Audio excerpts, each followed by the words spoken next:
ክርስቶስ እኔ ቃል ነኝ ወይም እኔ እግዚአብሔር ቃል ነኝ ብሎ ያስተማረበት አንድ ጥቅስ አለ መጽሐፍ ቅዱስ ላይ? አንተ አላህን የምታውቀው እኮ በመሐመድ በኩል ነው። በራሱ ተገልጦ አላየኸውም እኮ ስለ አላህ ትጠይቀኛለህ። ችግር የለም። አይ እኔ የምልህ አንተ አላህን የምታውቀው በመሐመድ በኩል ነው አይደለም? ወይም ደግሞ በሱ ደቀ መዛሙርቱ በኩል ነው የምታውቃቸው። እግዚአብሔር አብ ተገልጧል? አልተገለጠም። አላሁ አክበር። መምህር ነው።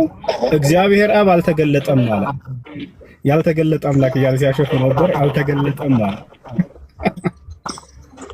እግዚአብሔር አብ አልተገለጠም። እሺ እግዚአብሔር አብ እጆች አሉት የሉትም? ራማ መጀመሪያ ስለ አካላዊ ቃል እናውራ እያልኩ ነው። አትሩት። አንተ ህፃን ልጅ አይደለህ። ስለ አካላዊ ቃል ነው ቅድም ስታወራ የነበረው። ስለ ኩነት ነው እያወራህ የነበረው አይደለ? ስለ ህድረት ነው። አንዴ አብ እግዚአብሔር አልተገለጠም ብላችሁ ጻፉላችሁ። እግዚአብሔር አልተገለጠም ብላ እሺ ነው። ገና ህፃናት ናችሁ እኮ ገና ህፃናት የማትሆኑ ህፃናት ናችሁ አይደለም? ለንጽጽር ለኮምፓራቲቭ ቲዮሎጂ የሚበቃ ሰብና መምህሩን አምላኬ አልተገለጠም ማስባልኩት ሪከርድ አድርጉና አልቀቅላችሁ። በራሱ ጊዜ ወርዷል። ተሳድቦ ኩታራ ብሎ ምን አባህ እያለ ይሳደባል። እግዚአብሔር አልተገለጠም አሉ የክርስቲያን መምህሮች። ያ ክርስትናውን የማያውቅ ልጅ ዝም ብሎ ጨርብሯቸው ሄደ፣ ተጫወተባቸው። አልተገለጸም እያለ እንድታሸፉ አደረጋችሁ። ያውና መምህሮቻቸው ያውቃሉ አምላክ እንዳልተገለጠ። እኔ ላሾፍ አይደለም ልዘባበት አይደለም በአምላክ ብላችሁ በምትጠሩት በእግዚአብሔር ላይ ግን አምላክ ለማንም ተገልጦ አልታየም። ይሄንን እወቁ ውስጣችሁ። ገብታችኋል? አዎ አላህ Subhanahu Wa Ta'ala አልተገለጠም። በመለኮታዊ ማንነቱ አምላክ ለፍጥረት አይገለጥም። ቢገለጥ ፍጥረት ያልቃል። እግዚአብሔር እንዳልተገለጠ መምህሮቻችሁ ያውቃሉ፣ ይመሰክራሉ። ገብታችኋል? ግን እናንተን አታውቁም ብለው ይጫወቱባችኋል። አምላክ አላህ Subhanahu Wa Ta'ala በቃሉ ተገልጧል። ነብያትን አናግሯል፣ ድምጹን አሰምቷቸዋል። አዎ ሙሴን አናግሮታል። ወከለመ አላሁ ሙሳ ተክሊማ ሙሴን አላህ ማናገርን አናገረው ይላል ቁርአን።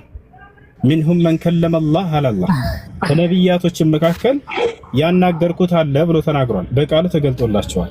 በመለኮታዊ ማንነቱ ግን ነብዩ መሐመድ ሰለላሁ ዐለይሂ ወሰለም አና አራሁ አሉ። እንዴት ላየው እችላለሁ? ወሒጃቡሁ ኑር ለው ከሸፈሁ ለአሕረቀ ሱብሓት ወጅሂሂ ማ መደል በሰር አሉ።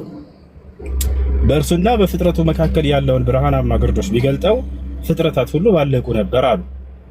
ስለዚህ ያ ነው ዮሐንስ ወንጌል ምዕራፍ 1 ቁጥር 19 እግዚአብሔርን ያየው አንድስ እንኳ የለም ይላል ዮሐንስ ራሱ። ኢየሱስ ክርስቶስ ዮሐንስ ወንጌል ምዕራፍ 5 ቁጥር 36 እግዚአብሔርን አንዳችሁም እንኳን አላያችሁትም አለ።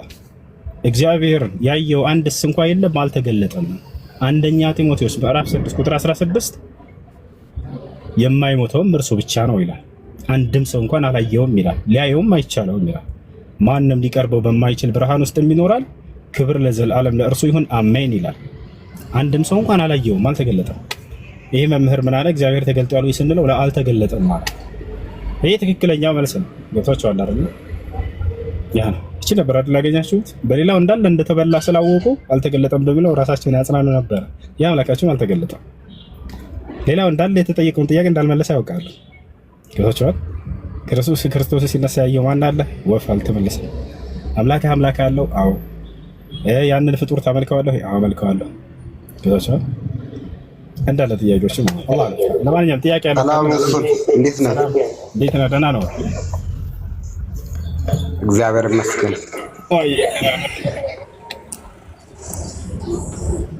በፊት ግን እሱ የአንድ ነገር ይቅርታ። እሺ እነዚህ መምህራኖች ተብለው ገብተው ወላሂ ነው የምላችሁ አባትን መስደብ፣ እናትን መስደብ። ባለፈውም እንደዚህ እሱ አንዱ ሲሰድበው ነበር። ክርስቲያኖች ከነዚህ ምንድን ነው የምትማሩት?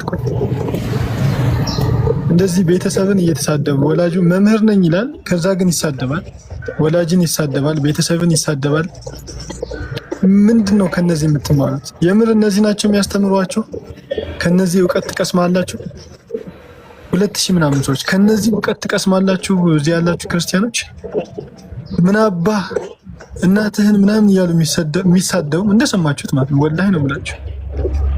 እነዚህን ሰዎች ተው በሏቸው፣ አድቡ፣ እንደዚህ አይደለም በሏቸው። ከነዚህ የምትማሩት ነገር የለም። ለማንኛውም ጥያቄ አለኝ እኔ። ሰላም ነው? በመጀመሪያ እንዴት ነው? ወላሂ አልሐምዱሊላህ እግዚአብሔር ይመስገን ሰላም ነው። እኔ ጋር እኔ ጥያቄ መጠየቅ ፈልጌ ነው። እሺ ጥያቄ ምንድን ነው?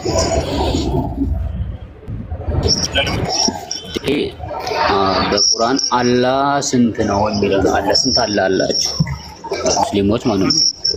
አንድ ነው። አላህ በቁርአን ስንት አላህ ያላችሁ? አንድ የሚረብሽ ድምፅ አለ ካንተ ይመታል። አላህ በቁርአን ስንት ነው እያለና አላህ በቁርአን አንድ ነው። አላህ በሱረቱል ኢኽላስ ምዕራፍ 112 ላይ ሲናገር ምን ይላል? ቁል ሁወ አላሁ አሐድ በል እርሱ አላህ አንድ ነው ይላል። አላህ ስብሐነሁ ወተዓላ አንድ ብቻ እንደሆነ ቃል በቃል ራሱ ተናግሯል። እሺ አይ አንድ መሆኑ አይደለም። ማን ሱራ አል-ሀጅር ላይ 15 ቁጥር 26 27 እና 67 ላይ ሰውን ፈጠርናቸው ብሎ ከተናገረ አላህ ራሱ ይሄ ማለት ብዛት አለው ነው ብሏል። እንደገና ደግሞ መርየም 1967 ላይም እንዲሁ ፈጠርናቸው ይላል። ይሄ እንግዲህ ቁርአን ያላህ ቃል ከሆነ ፈጠርናቸው ካለ አላህ አንድ ብቻ አይደለም። ይሄን በግልጽ አብራራልኝ እስቲ። እሺ ላብራራልህ። በመጀመሪያ እኛነት ለሁለት ይከፈላል። አንደኛ አንተ ያልከው እሱ የብዜት እኛነት ይባላል። ሁለተኛ ደግሞ አንተ ያልተረዳኸው የግነት ወይንም የክብር የልቅና እኛነት የሚባል ነገር አለ። ያ ማለት አንድ አካል ብቻውን ሆኖ ሳለ ገናና ስራዎችን በመስራቱ ግነትን ለመግለጽ በማስረጃ ተደግፈ ነገር በማስረጃ ላሳየህ። እንደ አረበኛ ቋንቋ እኛ የሚለው ለሁለት ይከፈላል። አንደኛ የብዜት እኛነት፣ ሁለተኛ ደግሞ የግነት እኛነት። ለሁለቱ እንደሚውል አንድ ማስረጃ ወጥቼ ላሳያችሁ። እሺ ወደ አማርኛ እንቀይረዋለን። አረበኛ ነው። ወደ አማርኛ እንቀይረው። የአረበኛ መዝገበ ቃላት ላይ እኛ የሚለው ለስንት ዓላማ እንደሚውል ይነግራቸዋል። ከሊመት ነሕኑ ያና ضمير رفع منفصل። እሺ ወደ አማርኛ ቀይረናል። በደንብ አድርጋችሁ ተከታተሉ። የአረበኛ መዝገበ ቃላት ይላል እኛ የሚለው ለስንት ዓላማ እንደሚውል እዚህ ጋር ያስቀምጥላችኋል። በደንብ አድርጋችሁ እዩት። ምን ይላል? ሁለት ወይንም ይላል ይርታ ያውና እዚህ ጋር ሁለት ወይንም ከዚያ በላይ ተናጋሪዎች ለወንድም ሆነ ለሴት ራሳቸውን ለማመልከት የሚጠቀሙበት። ከዚያስ አንደኛ ይህን ካደረገ በኋላ አልጨረሰም፣ ነጠላ ስለዛ አደረገ። እኛ የሚለው ለሁለተኛ ዓላማ እንደሚውል ሊነግራችሁ ነው። እና ታላቅነትን ለመግለጽ ሲፈልግ በአንድ ሰው ጥቅም ላይ ሊውልም ይችላል አለ። አያ እኛ የሚለው ቃል አንደኛ ሁለትና ከዚያ በላይ ወይንም የብዜትኛነት ያልኩህ ማለት ነው፣ ብዛታቸውን ለመግለጽ የሚጠቀሙበት ቃል ነው። ሁለተኛ ደግሞ አንድ ሰው ብቻውን ሆኖ ሳለ ልቅናውን ለመግለጽ እኛ ብሎ ይናገርበታል። ይሄን ያስረዳል። እኔ በዚህ አልስማማም። አንድ ሰው ራሱን ለማግነን ሲባል እኛ ተብሎ የሚጠቀስ ነገር የለም። እኔ እናንተ እያወራን ነው፣ እዚህ ጋር ቃለ ምልልስ እየተደራረግን ነው። ግን በእኔና አንተ መሀል ያለው ነገር እኛ ነው። ሁለትና ከዛ በላይ ከሆኑ ሰዎች መካከል ላይ ግነትና እንትን የተለያየ ነው። አሁን ይሄን መዝገበ ቃል አልቀበሉም ነኝ ማለት እንዲሁ ሊያስረዳኝ ይችላል። ስለዚህ መዝገበ ቃላቱን አልተቀበለም፣ በእኔና በእርሱ መካከል ባለው ይቀበላል። ምሳሌም ስለሰጠኝ በእኔና በአንተ መካከል እናውራ። ትልቅ ሰው አናግረህ ታውቃለህ? በማርያም አውቃለሁ። እናንተ እንዴት ናችሁ እንላቸዋለን። ትልቅ ሰውን አንላቸውም። እናንተ ሳይሆን እኮ እርሶ አንቱ ነው የምንለው እንጂ እናንተ አንላችሁ እኮ። እናንተ እንዴት ናችሁ፣ አንተ እንዴት ነህ ስትባል እሺ አለን ብለህ ታውቃለህ? አታውቅም? አለን እኮ አሁን ለምሳሌ እሱ አንተ እንዴት ነህ ብትለኝ አለን ማለት እኮ ለኔና ለአንተ ነው ምላሹ እንጂ ለኔ ብቻ እኮ አይደለም። እኔ አለን የምለው አይደለም፣ ለራስህ ነው። እንዴት ነህ አለን አቦ ትላለህ። እሱማ በአራዳ ወይ ደግሞ በተለምዶ ቋንቋ ካልሆነ በስተቀር እንዴት ነህ ካልከኝ ደህና ነኝ እግዚአብሔር ይመስገን ነው ማለት ያለብህ እንጂ አንተ አለን ብለህ አታውቅም? እንዴት ነህ ስትባል አሉ ትክክለኛ የአማርኛ ፍቺ እንደዛ አይደለም። ስለ አማርኛ ፍቺ አይደለም፣ በእኔና በአንተ መካከል ብለህ ስላነሳኸው ነው። ኦኬ እሺ አለን ብለህ አታውቅም። አንተ ሰው ሲነጋገር ወይ አንተ ካድ ችግር የለውም፣ ሁሉም ያውቃሉ። ኮሜንት ላይ ሰዎች ሲጠይቋችሁ ጊዜ እንዴት ነህ ሲሏችሁ አለን እንላለን። አለን ስትል ጊዜ ያን ሰው እንዴ ብቻህን እኮ ነህ እንዴት ብለህ አለን ትላለህ? ብዙ ስትሆን ነው አለን ማለት ያለብህ። አለሁ በል ብለህ ትሟገተዋለህ። አለን አንደኛ ላትለው ትችላለህ፣ ግን አማርኛ ትክክለኛ የአማርኛ ፍቺ ግን አለው ነው እንጂ አለን ካልኩ እኮ አሁን እኔ አለን ብዬ እንዴት ነው ራሴን አለን ብዬ ማስረጃ በቃ በአማርኛ ፍቺ ቋንቋን የሚረዳው ልጁ ማስረጃ ክፈትና አሳየው እንዴ። አይደለም እኮ ማስረጃ የሚሄድ ነገር አይደለም። አማርኛው እኮ እየተማረው አይደል? እኛ እኮ ስለ አማርኛ በምን መሰረት እንደ አማርኛ ቋንቋ ፍቺ ያልከን ከምን ማስረጃ ይዘህ ነው እንዴ የምናወራው? አማርኛ የምንግባባበት አማርኛ አይደል?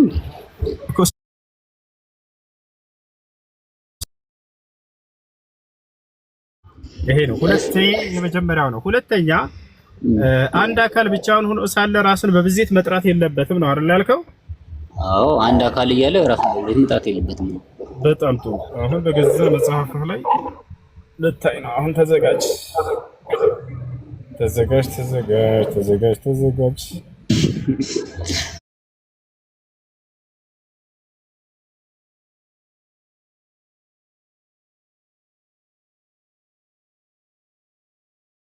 እንዳይረብሽም ያድምጽ ችግር የለውም አይረብሽም። ልትጠየቅ ስለሆነ ከሳምንቱ በፊተኛው ቀን መግደላዊት ማርያም ጨለማ ሳለ ወደ መቃብር መጣች የሚለው ለስንት ነው? ለአንድ ነው ለብዙ? ለአንድ ነው። በጣም ጥሩ። ድንጋይም ከመቃብሩን ተፈንቅሎ አየች ይላል። አየች የሚለው ለስንት ነው? ለአንድ ለራሷ ብቻ። በጣም ጥሩ። እየሮጠችም ወደ ስምዖን ጴጥሮስ ኢየሱስ ሲወደው ወደ ነበረው ወደ ሌላው ደቀ መዝሙር መጥታ ጌታን ከመቃብር ወስደውታል እንዴ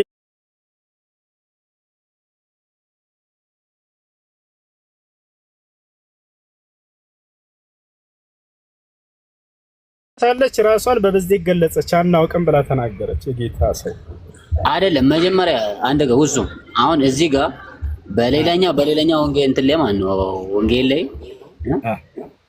ማርያም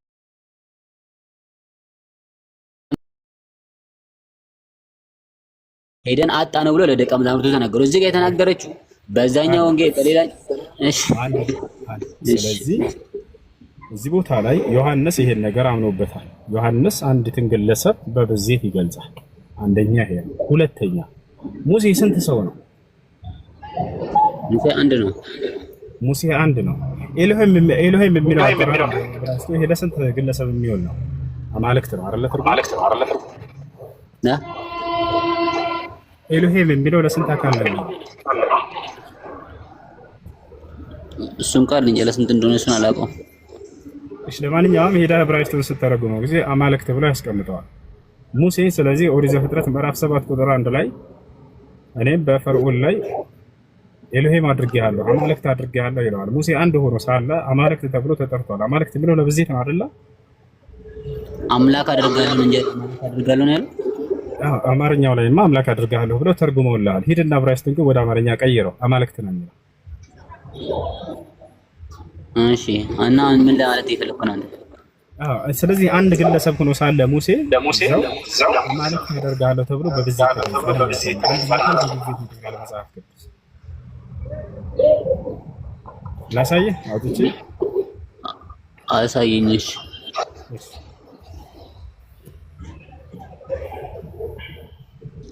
በመጀመሪያ አንተ እንዳልከው የመጀመሪያ የአማርኛው መጽሐፍ ቅዱስ እናየው፣ ከዛ ዕብራይስጡን ሄደን እናያለን።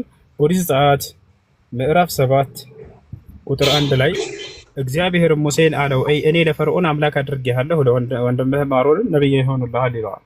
አሁን ቀጥታ ሄደን ዕብራይስጡን እናውጣው።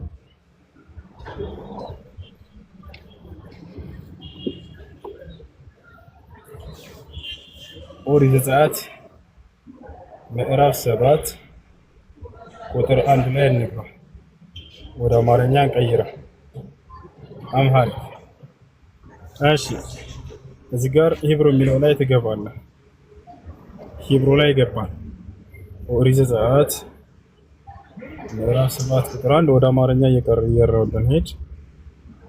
ወደ ቴይ ዕብራይስጥ ሄድ ይላል። እንሄዳለን።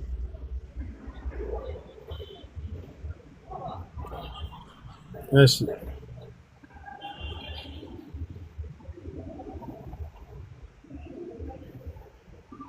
እዚህ ጋር እንሄዳለን። ወደ አማርኛ እንቀይረው። ይታያል። እሺ እና ትጀመር አይደለም ኢብሮ ወደ አማርኛ መገልበጡ ምን አስፈልገ? አሁን ቀጥታ አማርኛው በእንግሊዝኛ መጽሐፍ ቅዱስ አለ አይደል? አማርኛ ምን አስኬድ? አሁን ይሄን ለመተርጎም አንተ እንደገና ኢብራሂም ላይ ዕብራይስጥ ላይ ዕብራይስጥ ቋንቋ እንደገና መጀመሪያው በአማርኛ ጻፈው አለ አይደል? እሱ ጋር እሱ አታስረዳኝ። ምን ትላለች? እቺ አማልክት ትላለች አይደለ? ሸውደዋል መጽሐፍ ላይ አማልክት ተረጉም። አዎ ኤሎሄም የሚለው ለብዜት ነው የሚጠቀመው። ኤሎሄ የሚለው ለአንድ ሲሆን ኤሎሄም የሚለው ደግሞ ለብዜት ነው። ኢየሱስ ክርስቶስ ኤሎሄ ኤሎሄ ሲል አምላኬ አምላኬ ነው።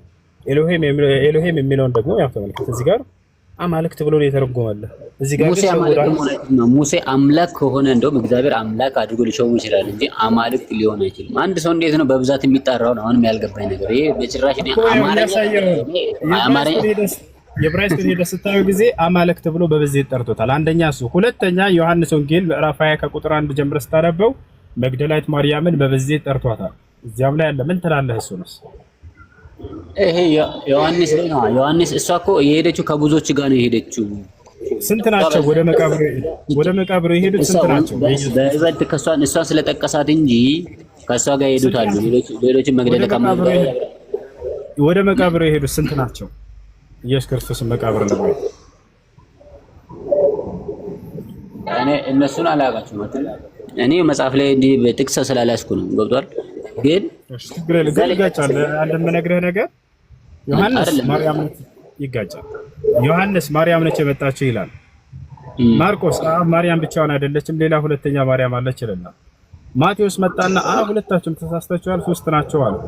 ሉቃስ መጣና ብዙ ናቸው ብሎ ቁጥራቸው አልተገለጸም እና አብሮ ሄዱት ናቸው። ስለዚህ እሱ ደግሞ ዮሐንስ ደግሞ ከነዛስ አንዷን ጠቀሰ። አንዷን ጠቀሰ። መላእክቶች ራሱ ሲሄዱ ምንድን ነው ያሉት? እዛ ሄዱ ሙታንን ከሙታን መካከል ለምን ትፈልጋላችሁ? አሁን ከሙታን መካከል ለምን ትፈልጋላችሁ እኮ አንድ ብቻ አይደለም ብዙ ስለሆኑ ነው የተናገሩት መላእክቶች አይደል? መልአኩ ስንት ነው የመጣው? መልአኩ እዛው መላእክቶች ነበር አይደል? ነጭ የለበሱ መላእክቶች ብሎ ነው የተናገሩ መጽሐፍ ላይ። ስንት ናቸው መላእክቶች? 2 ናቸው የሚመስለኝ። 2 መላእክቶች የሚመስለኝ ነው። እርግጠኛ አይደለህም። ስለ ክርስቶስ መነሳት የእምነትህ መሰረት እኮ ነው። እንዴት አታውቅም? እሺ እዛ ጋር አሁን አውቃለሁ ያልካል። አሁን አውጣልኝ። እሺ እዛ ቦታ ላይ እኔ እዚህ ጋር መሰረት ስንት ናቸው መላእክቶቹ? 1 ነው ወይንስ 2 ናቸው? ናቸው ብሎ ስለሚነግሩ 2 እና ከዛ በላይ ናቸው። 2 ናቸው ወይንስ ከዚያ በላይ ናቸው? 2 ናቸው። እሺ 2 ናቸው። እሺ ሌላኛው መጽሐፍ ላይ ደግሞ 2 እንዳልሆነ 1 ብቻ እንደሆነ ይናገራል። የትኛው ትክክለኛው? እንዳለ የሚጋጭ እኮ ነው እያልኩ ነው። ምንም የሚያጋጭ ነገር የለም እኮ ጂሱስ። እሺ ስንት ናቸው? ሙታንን ከሕያዋን መካከል ለምን ትፈልጋላችሁ ብለው መላእክቶችም ተናገሯቸው። ስለዚህ እነዛ ሴቶች ብዙ ናቸው። ስለዚህ ሄዶ ደግሞ ለማን መንገር አለባቸው? ለነ ጴጥሮስ መንገር አለባቸው። ሄዱና ተናገሩ። ምንድነው ስህተቱ? እዚህ ጋር ያጋጫል። ምንድነው ስህተቱ ይለኛል።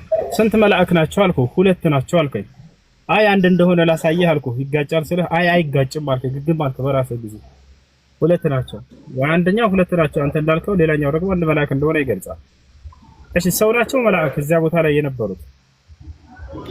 መልአክ ናቸው። መጽሐፍ መልአክ እያለ አይደል መጽሐፍ ሰው ናቸው ይላል። ሌላኛው ደግሞ ይጋጫል። ምን ትላለህ? የትኛው ትክክል? እንዴት አምነህበት ተቀበልክበት? እንዴት ላሳየህ? ሰው ናቸው ይለናል። አንደኛው አንተ እንዳልከው መልአክ ናቸው ይለናል። ምንድን ናቸው? እንዴት እናስማማው? ይሄን ሁሉ ግጭት፣ ይሄን ሁሉ ፍልጫ በሲስተር ኮላ የተገዛቸው እርስ በራሱ ማለት ነው። ሌላ ጠይቀህ እዚሁ ላይ ሂጂና ተናገሪ ብሏታል ያ መልአኩ ለሌሎች፣ ወይንም የተገለጠላት፣ ወይንስ እንዳትናገሪ ዝም በይ ብሏታል ለመግደላዊት ማርያም? በገሊላ ይቀድማቸዋል ብላችሁ ነገሩ ብሎ ተልኳል። አንተ እንዳልከው ይላል አንዱ። ሌላኛው ደግሞ ለማንም ትንፍሽ እንዳትናገሩ ብላችኋል ይላል። የትኛውን እንቀበል?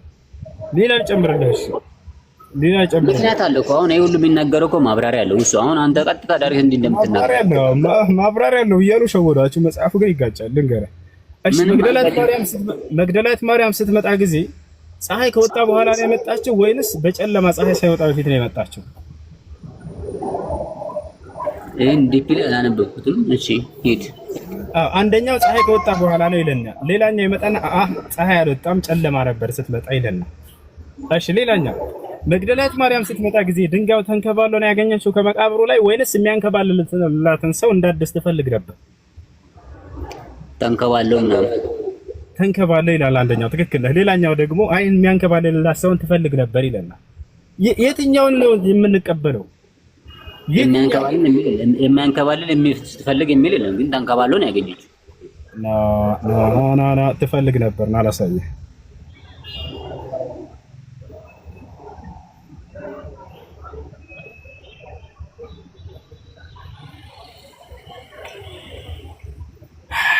እሺ ልጆች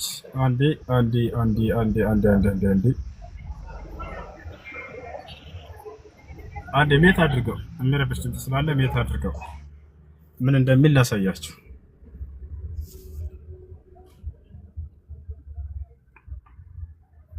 ከማቴዎስ ወንጌል እንጀምር። ምዕራፍ 28 ይታያችኋል። በሰንበትም መጨረሻ መጀመሪያው ቀን ሲነጋ መግደላዊት ማርያም፣ ሁለተኛይቱ ማርያም መቃብሩን ሊያዩ መጡ። እነሆም የጌታ መልአክ ከሰማይ ስለወረደ ታላቅ የምድር መናወጥ ሆነ። ቀርቦም ድንጋዩን አንከባሎ በላዩ ተቀመጠ። አየህ አይደል? አንከባሎ ድንጋዩ ላይ ተቀምጧል ይለናል። ማን ነው ይሄን ያለን? ማቴዎስ እንዳትረሳ። መልአኩም እንደ መብረቅ ልብሱም እንደ ነጭ በረዶ ነጭ ነበር ይላል። እንደ በረዶ ነጭ ነበር። አየህ አይደል? መልአኩ ስንት ነው? እዚህ ጋር መልአክ ያ ይሄንን ድርጊት እያደረገ ያለው አንድ መልአክ እንደሆነ ትረዳላችሁ። ጠባቆቹ እርሱን ከመፍራት የተነሳ ተናወጡ፣ እንደሞቱም ሆኑ። መልአኩም መልሶ ሴቶቹን አላቸው፣ እናንተስ አትፍ የተሰቀለውን ኢየሱስን እንድትሹ አውቃለሁ እያለ ይናገራል። እሺ እንዳጠቃላይ እዚህ ድንጋዩን ተንከባሎ ተቀምጦበታል። እነርሱ የሚያንከባልላቸው ሰው አልፈለጉም እዚህ ጋር፣ ምክንያቱም ድንጋዩን ፈንቅሎ ተቀምጦበታልና። ማን ይሄን ያለን ግን? ማቴዎስ። እሺ ሌሎቹ ጋር እንሂድ። ማርቆስ ምን አለ? ማርቆስ ምን አለ በዚህ ጉዳይ? ማርቆስ ሰንበትም ካለፈ በኋላ መግደላዊት ማርያም፣ የያዕቆብ እናት ማርያም፣ ሰሎሜም መጥተው ሊቀቡት ሽቶ ገዙ። ከሳምንቱም በፊተኛው ቀን እጅግ በማለዳ ፀሐይ ከወጣ በኋላ ወደ መቃብሩ መጡ። ከዚያስ ምን ሆነ? ወደ መቃብሩ መጡ። እርስ በርሳቸው ድንጋዩን ከመቃብር ደጃፍ ማን ያንከባልልናል ይባባሉ ነበር አለ። ቅድም ግን ተንከባለው ድንጋዩ ላይ ቁጭ ብሎ መልአኩን አገኙት ይላል። እዚህ ጋር ማን ነው የሚያንከባልልን እያሉ ይፈልጉ ነበር። አያ አይደል? ያልደረሱና ወደ መቃብሩ ያልደረሱና ያ ሌላኛው እዚህ ቦታ ላይ የምትረዱት ነገር ምንድነው? መቼ ነው የመጣው መልአኩ? ማነው? መግደላዊት ማርያም መቼ ነው የመጣቸው? ለማደለም ድንጋዩ ማን ያንከባልልናል የሚልበትን ቦታ እንደገና ወሰደልኝ። እስኪ ገና ከቤት ሳይነሱ ነው ወይስ መቃብሩ ጋር ደርሰው እንደዛ ያሉት? መቃብሩ ጋር እዛ ከሄዱ በኋላ፣ ከቤት ሳይነሱ አይደለም፣ ከሄዱ በኋላ ላሳየ እና ዝግ ሆኖ አግኝቶት ነው። መቃብሩ ዝግ ሆኖ አግኝቶት ነው። እቤቱ ሆኖ ሳይሆን ከሄዱ በኋላ ያው እጅግ ማልደው ወደ መቃብሩ መጡ። መቃብር ከመጡ በኋላ ነው እንትን እንዳሰብከው ገና ሳይሄዱ በፊት ቤታቸው ሆኖ አይደሉም። እርስ በርሳቸው ያው እና ምን ያህል ከሳምንቱም በፊተኛው ቀን እጅግ በማለዳ ማልደው ወደ ፀሐይ ከወጣ በኋላ ወደ መቃብሩ መጡ ይላል። ከመጡ በኋላ ነው እርስ በርሳቸው ድንጋዩን ከመቃብር ደጃፍ ማን ያንከባልልና ሊባባሉ ነበር ይላል። ይሄ በጣም ይገርማል። ከዚህ በላይ በጣም የሚገርመው ደግሞ ኢየሱስ ክርስቶስ በሰይጣን እንደተፈተነ ታውቃለህ አይደለ? እና በሰይጣን መፈተን ምን ሶስት እዛ ጾም እየጾመ ተፈተነ የሚለውን እሱ ነው።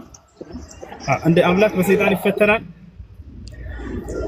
የማርያምን ስጋ ስለለበሰ ነው እኛን ለማስተማር ሲል ነው የተፈተነው። ግን በሰይጣን መፈተኑ አልወደቀም። አለመሸነፉን እኛ መጥራት እንዳለብን እያስተማረን ያለው አይደል? እሱ ሳይሆን አሁን ጥያቄው እሱ ላይ ሳይሆን አምላክ ሲጀመር በሰይጣን ይፈተናል ወይ ነው።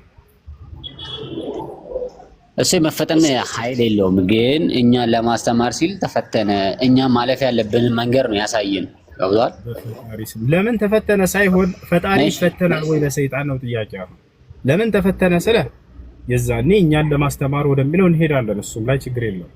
ግን ፈጣሪ አስለን በመሰረቱ በሰይጣን ፈጣሪ ይፈተናል ወይ? ፈተና እሺ፣ እሱ ምን መሰለህ እንግባባ እነዚህ ጋር ማለት ነው። መግባባት ከቻልን ኢየሱስ ክርስቶስ እኛን መስሎ የማርያምን ስጋ ለብሶ ምድር ላይ እየተመላለሰ እስከሆነ ድረስ እኛን እስከመሰለን ድረስ ለኛ የሚደርሱትን ፈተናዎች እሱ እየተፈተነ ነው። እንደ አምላክ ቢሆን እኮ አምላክነቱን እኮ ሰዎች አላምን ሲሉ አይደል እንደ ይሰቀሉት አወርዶ እሱ ግን ስለዚህ ሲፈተን ጊዜ መለኮት በውስጡ ነበር ወይንስ አልነበረም? እሺ በሰውነቱ አለ፣ መለኮቱም አለ፣ ከነ መለኮቱም አለ። እንደሱ ከሆነ ታዲያ ስለዚህ ሰው ብቻ አይደለም የተፈተነው፣ የዛኔ አምላክም ተፈትኗል። መለኮት አብሮት ነበር ማለት ነው።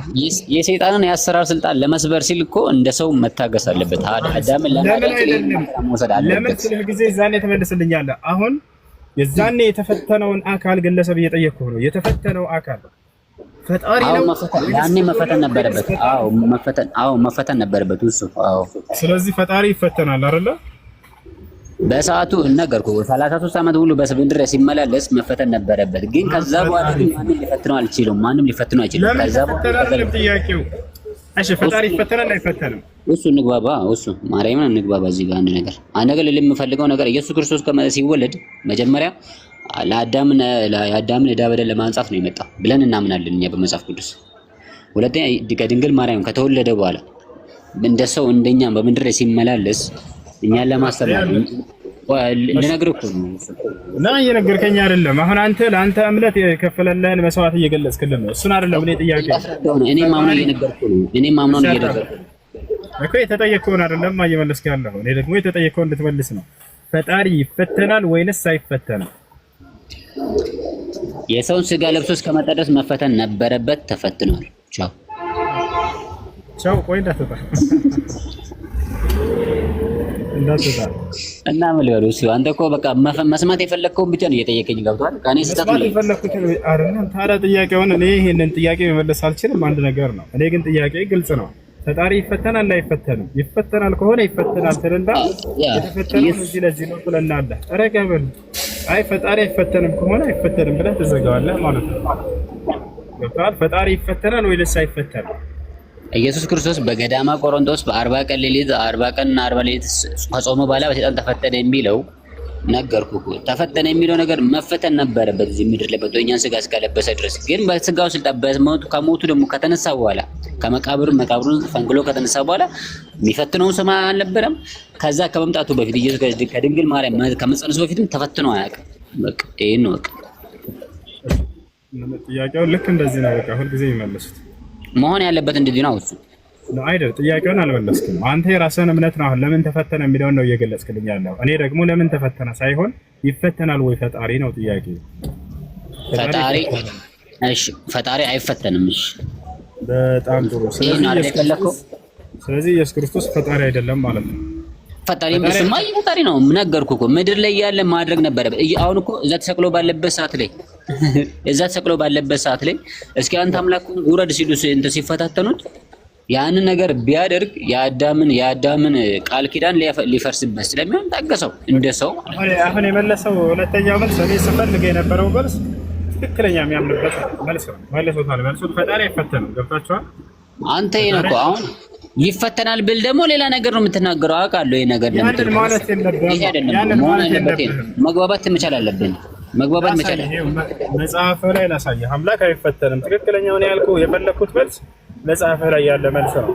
ያዕቆብ መልእክት ምዕራፍ 1 ቁጥር 13 ላይ ማንም ሲፈተን በእግዚአብሔር እፈተናለሁ አይበል፣ እግዚአብሔር በክፉ አይፈተንምና እርሱ ራሱስ ማንንም አይፈትንም ይላል። እሺ እሱ አንድ ነገር መግባባት አለብን። እስኪ ኢየሱስ ክርስቶስ ሲፈተን ለተፈተነበትም የፈተናዎችን ቃል አንድ ባንድ አስረዳኝ እስኪ እንያቸው ቃሎችን። እስኪ የተፈተነበትም ማለት ነው ፊትሽ ምን ብሎ ሲፈትን እንደነበረና ክርስቶስ ደግሞ ምን ብሎ ሲመልስ እንደነበረ እሱን እንይሽ። እሺ በጣም ትንሽ ተፈተና ያለከበትም ቦታ አጣልኝ አሁን።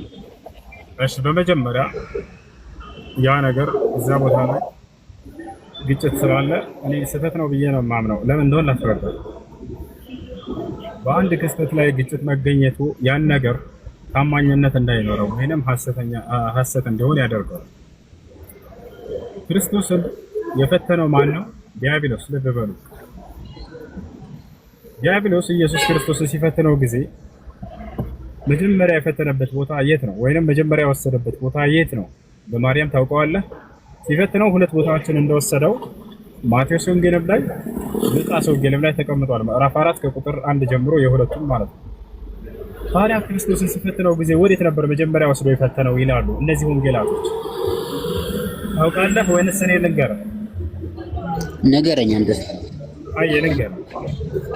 ማርቆስ መጣና ምን አለ? አንድ ቤት አድርጎ ማርቆስ መጣና ምን አለ? ዲያብሎስ ኢየሱስ ሲፈትነው መጀመሪያ ወደ ተራራ ወሰደውና ከዚያ በኋላ እንደገና ወደ መቅደስ ጫፍ ወስዶ ፈተነው ይላል። ሉቃስ መጣና ተሳስተሃል፣ መጀመሪያ ወደ መቅደስ ጫፍ ወስዶ ከፈተነው በኋላ ከዚያ በኋላ ነው እንደገና ወደ ተራራ ወስዶ የፈተነው አለ። አያችሁ አይደል? የፈተናው ቦታ ይወስናል። የት ነው መጀመሪያ ወስዶ የፈተነው? መንፈስ ቅዱስ ለየትኛው ነው ትክክለኛ ነው የነገረው? መቼም መጀመሪያ በአንድ ቦታ ላይ ወደ ሁለቱም የሚወስድበት አይደለም። አንድ ቦታ እንደወሰደው መጀመሪያ ተናግረዋል። መጀመሪያ ወሰደው ወደ መቅደስ ጫፍ ነው፣ ከዚያ በኋላ ወደ ተራራ ነው ወይንስ መጀመሪያ ወደ ተራራ ወስዶ ነው የፈተነው፣ ከዛ በኋላ ወደ መቅደስ ጫፍ ነው የፈተነው? የትኛው ትክክለኛው? በማርያም መጀመሪያ ወደ ተራራ የሚሆን ወደ መቅደስ ጫፍ የሚሆን በምድረ በዳ ላይ የሚሆን ዋናው ነገር ሰይጣኑ የተናገረው ቃልና ክርስቶስ የመለሰው መልስ ብቻ ነው ታርጌት የማደርገው። አሁን አይደለም እሱ አይደለም። ምንም የሚጋጭ ችግር የለውም ነው ከነሱ ጋር። እኛ ጋር ቢሆን እንደዚህ አይነት ሐሳብ የለም። አስተማሪ አይደለም። ያው እሱ ምን መሰለህ አሁን እንደዚህ አይደለም፣ የሚያጋጭ ነገር የለውም። እዚህ ጋር አሁን ማቴዎስ የተናገረ ምንም እዛ ላይ ኢረር የለውም፣ ችግር የለውም። እሱ ላይ ችግር ከሌለው መልሰህ መጀመሪያ ወደ እያንዳንዱ ስናነበው የሚያሳልፈው ሜሴጅ ያለብን በቃ መጀመሪያ ወዴት ነው የወሰደው ሰይጣን ኢየሱስ ሲፈተው? በገዳመ ቆሮንቶስ እየተፈተነ ያለ ሰው ከጾመ በኋላ ተራበ በሚልበት ሰዓት ሰይጣን ተገለጸና ይሄን ድንጋይ ዳቦ አድርገው አለ። መጀመሪያ ነው የፈተነው። እስኪ አሁን እኮ ነው ጥቅስ አልያዝኩም። እሱን አንደኛችን የችግር ያለብኝ ጥቅስ በቃ ማዳርሽ መጽሐፍ ቅዱስም በእጄ እንደሱ ከሆነ ካላወቅ በጨበጣ ከምታወራ በሃይማኖት ላይ አዳምጣንተ ሌላ የሚያውቅ ክርስቲያን ካለ እዚህ አለ የሚል ካለ ክርስቲያን ካለ ያውራ። እንደዛና ጥቅስ ካለ ያው ጥቅስ አለኝ ያልክ አይደል? አንዴ ማቴዎስ የተናገረ ነው፣ አንዴ ጳውሎስ የተናገረ ነው ያልከኝ አይደል? ማስረዳት እኮ ትችላለህ። አሁን ወደዚህ ጥቅሱን እያወጣ እያነበብኩ ከቻልክ አንድ ሜት አድርጋበት ይቅርታ ጋር በጨበጣ ማለት ነው። እሺ ሰላም ቤሪ ኃይሌ ይባላል። እንዴት ነህ? ደህና ነህ? ሁሱ አሸባሪ እንዴት ነህ? ደህና ነው ያለ አለው። ምን ፈለክ? ምን ልመልስልህ? ያውኑ ልመልስልህ? ዲያብሎስ ኢየሱስ ክርስቶስን ለመፈተን ሲወስድ ጊዜ በመጀመሪያ ኢየሱስ ክርስቶስን ዲያብሎስ ፈትኖታል አይደል? ምን ብሎ ፈትኖታል ወይ? መጀመሪያ እሱን እንጃ እኮ ስትጠይቀኝ ምን ብሎ ፈተነው እያልኩ ነው። ቃሉን አንብቦሽ ሉቃስ ወንጌል ምዕራፍ 4 ከቁጥር 1 ጀምረህ አንብበው። አንብብልኝ። ልመልስ ነው ብለህ አይደል የገባህ እኮ እንዳታስወረደኝ። ይኸውልህ አንብብልኝና እኔ ልመልስልህ። አንብበው በስነ ስርዓት። ምን አስወረደ? ጀርክ ፈተለታለህ ማየር ምክንያቱም መልስም በቀጥታ አይመልሱም ታውቃላችሁ። አይ እመልስልሃለሁ ባል አያሳስብም። በቃ ዘና ቀብረር ብዬ ነው። አይ ኮማ ዘና ቀብረር ማየር ክፈትለታለህ ጊዜ ምን ልክፈትለት? መጽሐፍ ቅዱስ ላይ ሉቃስ ወንጌል አውጣ። ራስህ ክፈት። እሱ ክፈት። አንተ ራስህ ክፈት። ቶሎ በል አንተ ምን ታድርግ? ሉቃስ ወንጌል ምዕራፍ 4 ከቁጥር 1 ጀምረህ አንብብለት። ተወይንሽን ቀንስሽ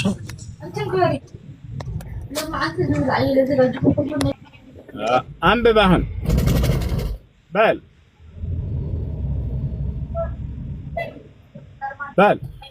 የተናሳ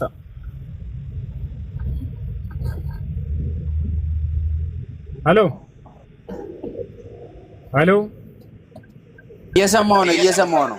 አንብብሽ። ያው ገልጦልሃል፣ ከፍቶልሃል። የትኛው ዳንብል? ኢየሱስ መንፈስ ቅዱስ ኢየሱስ መንፈስ ቅዱስ መልቶበት ከዮርዳኖስ ተመለሰ፣ በመንፈስ ወደ ምድረ በዳ ተመርቶ 40 ቀን በዳቢሎስ ነው ገብቷል ፈተነ። በዚያም ቀንና አይደለ ቆይ በዛ ቀን የፈተነው ማለት አንድ ኢየሱስን የፈተነው ማለት ሲጀመር እግዚአብሔር የወረደ ለኛ ስማኝ አዳምጥ አንተ አትረፍልኝ። እግዚአብሔር የወረደ ለመጀመሪያ ጊዜ ላስረዳ። እግዚአብሔር የወረደ ለሰው ልጅ ድካምና ከንቱ ይኸውልህ ከሲኦል ወደ ገነት ለመመለስ እንጂ ይኸውልህ ለኛ ትምህርትና ጽናት እንጂ ማለት ነው። ግደሉ ወይ ደግሞ እረዱ ቢልማ ኖሮ አይመጣም። እንዳናውቀው ቢፈልግማ ኖሮ አይመጣም ነበር። ረዱ ብሏል፣ ግደሉ ብሏል። ማስረጃ ላሳየህ። አንድ ማየር ትልቁ ላይ ሆነ ና ግደሉ ክፈትልኝ። አዎ ግደሉ ብሏል እግዚአብሔር። ህፃናቶችን ሴቶችን ግደሏቸው። አውጣ ማሄር አውጣልህ። እግዚአብሔር ግደሉ ሌላ አልመጣም። ግደሉ ብሏል። ግን ለምን ይሄኛውን ሳጨርስ ለምን ወደዛ ትሄዳለህ? አንተ ራስህ ወሰድከና ወደዛ ወደ ግደሉ ወሰድከና አንተ ራስህ አንደኛ ሰማኝ። አውጣ ችግር የለውም መልስልሃለሁ። ይሄ ነው አንብባትችን ምን ትላለች? ከሁለት ጀምረህ የሰራዊት ጌታ እግዚአብሔር ህፃናቶችን ግደሉ ይላል። አንብበው። አዳምጥ። ዝም አትለፍልፍ። መጀመሪያ ለመረዳት ሞክር። በል እስኪ የቱ ጋር አንብበልህ? ከሁለት ጀምረህ የሰራዊት ጌታ። እሺ የሰራዊት ጌታ መጀመሪያ ከሁለት አይደለም። ሳሙኤል ሳኦልን አለው። ስማ ሳኦልን አለው በህዝቡ በእስራኤል ላይ ንጉስ እንድትሆን እቀባህ ዘንድ እግዚአብሔር ላከኝ። ማንን ነው የላከው? ማንን ነው የላከው? አንተም እየሰማ እንድትመልስ ቀጥል። አንተ አስረዳለሁ ብለህና አላስረዳም። አሁንም እግዚአብሔር ድምፅ ሰማ። መጀመሪያ ከዚህ ተነስ። ማንን ነው የላከው ነው? ሳሙኤልን ወይስ ሳኦልን አለው? ማንን ነው የላከው? መጀመሪያ ወደ እስራኤል አትበል። ማንን ነው የላከው እያልኩ ነው።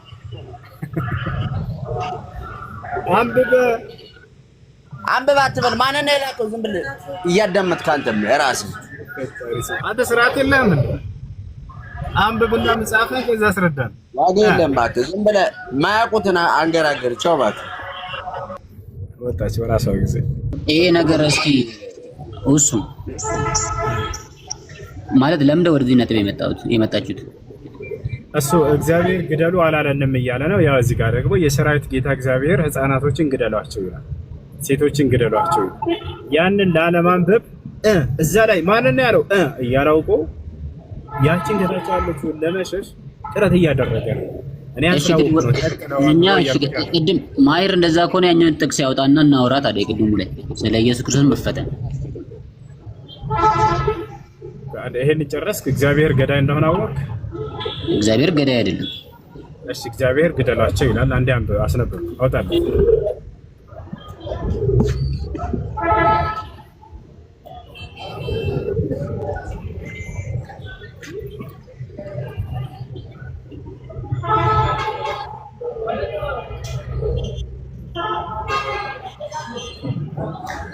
እሺ የሰራዊት ጌታ እግዚአብሔር እንዲህ ይላል፣ እስራኤል ከግብጽ በወጣ ጊዜ አማሌቅ በመንገድ እየተቃወመ ያደረገበትን እበቀላለሁ።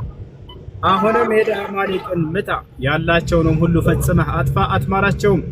ወንዱንና ሴቱን፣ ብላቴናውንና ሕፃኑን፣ በሬውንና በጉን፣ ግመሉንና አህያውን ግደል። ንግግሩ ነው። ሁለተኛ አሁን ደግሞ አንተ መፍጠር የሚለው ሁን የሚለው ቃሉ አለ። ሁን በሚለው ቃሉ አላህ ሱብሓነሁ ወተዓላ የትእዛዝ ቃሉ ነው። በዚያው ያዘዘ ፍጥረታቶችን ሁሉ ያስገኛል፣ ይፈጥራል። ለምሳሌ ሰማይን ምድርን የፈጠራቸው በቃሉ ነው። ሰማይ ሆይ ሰማይ ሁኝ ያላት ሰማይ ሆና መጣች። ምድር ሆይ ምድር ሁኝ ያላት ምድር ሆና መጣች። ማስረጃ በሱረቱ ፉሲለት ላይ የመጀመሪያው ገጽ ላይ አላህ ሲናገር ثم استوى إلى السماء وهي دخان فقال لها وللأرض ائتيا طوعا أو كرها قالت أتينا طائعين። አላህ ሱብሓነሁ ወተዓላ ሰማይና ምድርን ሰማይ ሆይ ሰማይ ሁኝ ያላት በትእዛዙ ሁን በሁኝ በሚለው ቃሉ ያስገኛል። መሲሁንም ልክ እንዲሁ አዳምንም በርካታ ፍጥረታቶችን አላህ ሁን በሚለው በቃሉ ነው የፈጠራቸው። አሁን ግን እዚህ ቦታ ላይ ቃሉ ነው ወይ ፈጣሪ ወይንስ እርሱ ነው ከተባለ እርሱ ነው ፈጣሪ። በቃሉ ይፈጥራል ይባላል እንጂ ቃሉ ይፈጥራል ተብሎ አይገለጽም። ገብቷችኋል አይደል? ፈቃሉ የአምላክ የአላህ ሱብሓነሁ ወተዓላ መፍጠሪያ ንግግሩ ነው፣ ይፈጥርበታል። እርሱ ራሱ ግን አይደለም የሚባለው ፈጣሪ ቃል እንጂ ፈጣሪ አይባልም ቃል። አይ ቀጥል ነው። የኛ አሁን አምላካችን እግዚአብሔር ፈጣሪ ነው። የኛ ፈጣሪ ቃል አለው። ቃሉ ፈጣሪ ነው፣ አካላዊ ነው ብለን ነው የምናምነው። እንደዚሁ ያንተ አምላክ አላህ ቃል አለው። ቃሉ ለምሳሌ ቁርአን ያላህ ቃል ነው ስትል ይሄ ያላህ ቃል ፍጡር ነው ወይስ ፈጣሪ ነው? እሺ የአምላክ ንግግር ፈጣሪ ወይንም ፍጡር ተብሎ አይጠየቅም። ስህተት ነው ጥያቄ። ፈጣሪ አላህ ነው። ታዲያ ንግግሩ ምንድን ነው ከተባለ የፈጣሪ ነው፣ ባህሪ ነው፣ መገለጫ ነው። የፈጣሪ እንጂ ፈጣሪ አይባልም። የፈጣሪ ንግግር ነው። ፈጣሪ ይሰማል፣ ያያል፣ ይናገራል፣ ያዝናል። እነዚህ ሁሉ መገለጫዎቹ ወይንም ባህሪያቶቹ ሲፋ ይባላሉ። በአረብኛ መገለጫዎቹ ናቸው። ስለዚህ ፈጣሪ ያያል፣ ፈጣሪ ይናገራል፣ ፈጣሪ ይሰማል። ንግግሩ ፈጣሪ ነው፣ መስማቱ ፈጣሪ ነው፣ ማየቱ ፈጣሪ ነው ሳይሆን የፈጣሪ መገለጫዎች ናቸው እነዚህ። አንተነትህ አለ፣ የአንተ ደግሞ መገለጫዎች አሉ። መገለጫዎችህ አንተነትህን አይገልጹም። ለምሳሌ አንተ ንግግር አለ፣ ገብቶሃል?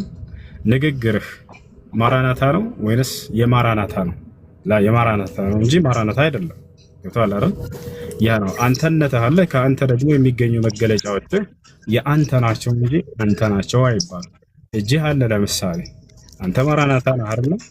እጅህስ ማራናታ እንለዋለን። እጅህ ተገንጥሎ ለብቻ ለአንድ ነው። ታዲያ ምንድነው የምንለው? የማራናታ እጅ ነው የምንለው። የፈጣሪ ባህሪያቶች ናቸው። ስለዚህ መናገሩ፣ መስማቱ፣ ማየቱ። ስለዚህ ቁርአን የአላህ Subhanahu Wa Ta'ala ንግግር የአላህ Subhanahu Wa Ta'ala ንግግር ነው። የእርሱ ንግግር ነው። ሃይ ኑረን ነው። ስለዚህ የሱ ንግግር የሆነ ቁርአን ያላ የሆነ ንግግር ያላ ቃል የሆነ ቁርአን ፈጣሪ ነው የምንለው ፍጡር ነው የምንለው? ታዲያ ውሱ እኔ አልገባኝም። ማለት ታውቃለህ፣ ፈጣሪም ወይንም ፍጡርም ተብሎ የሚገለጽ አይደለም። እንደ ምሳሌ እየነገርኩህ ፈጣሪ ወይንም ፍጡር ተብሎ የሚገለጽ አይደለም። ጥያቄው ውስጥ ነው ያልኩህ ነው። የፈጣሪ ነው ንግግር፣ የፈጣሪ ነው ባህሪ ነው፣ መገለጫ ነው። ባህሪ ማንነት አይደለም። ወላሂ ባህሪ ማንነት አይደለም፣ መገለጫው ነው፣ ባህሪው ነው።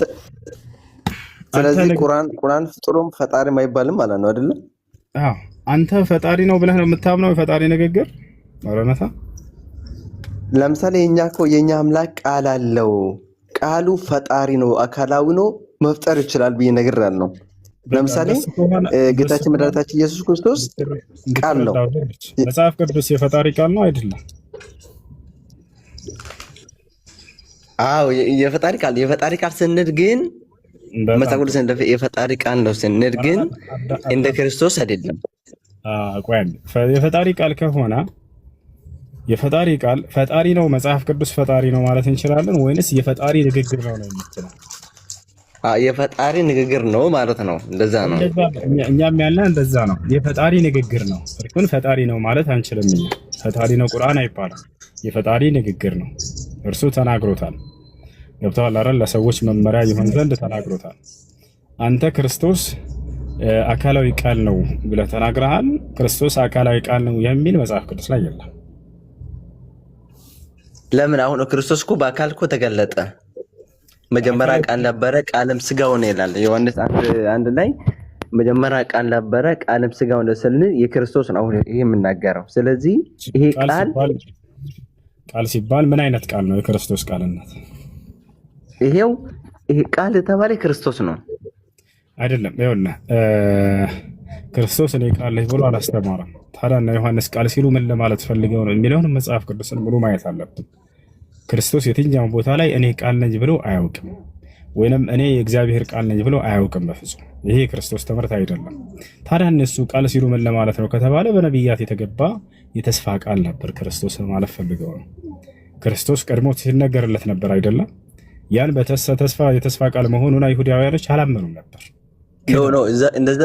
እንደዛ ሳይሆን መጀመሪያ ቃል ነበረ፣ ቃልም በእግዚአብሔር ነበረ፣ ቃልም እግዚአብሔር ነበር፣ ቃልም ስጋ ሆነ ስል እንደ መጽሐፍ ቅዱስኛ አሁን መጀመሪያ ቃል ነበረ፣ ቃልም በእግዚአብሔር ነበረ፣ ቃልም እግዚአብሔር ነበር፣ ቃልም ስጋ ሆነ።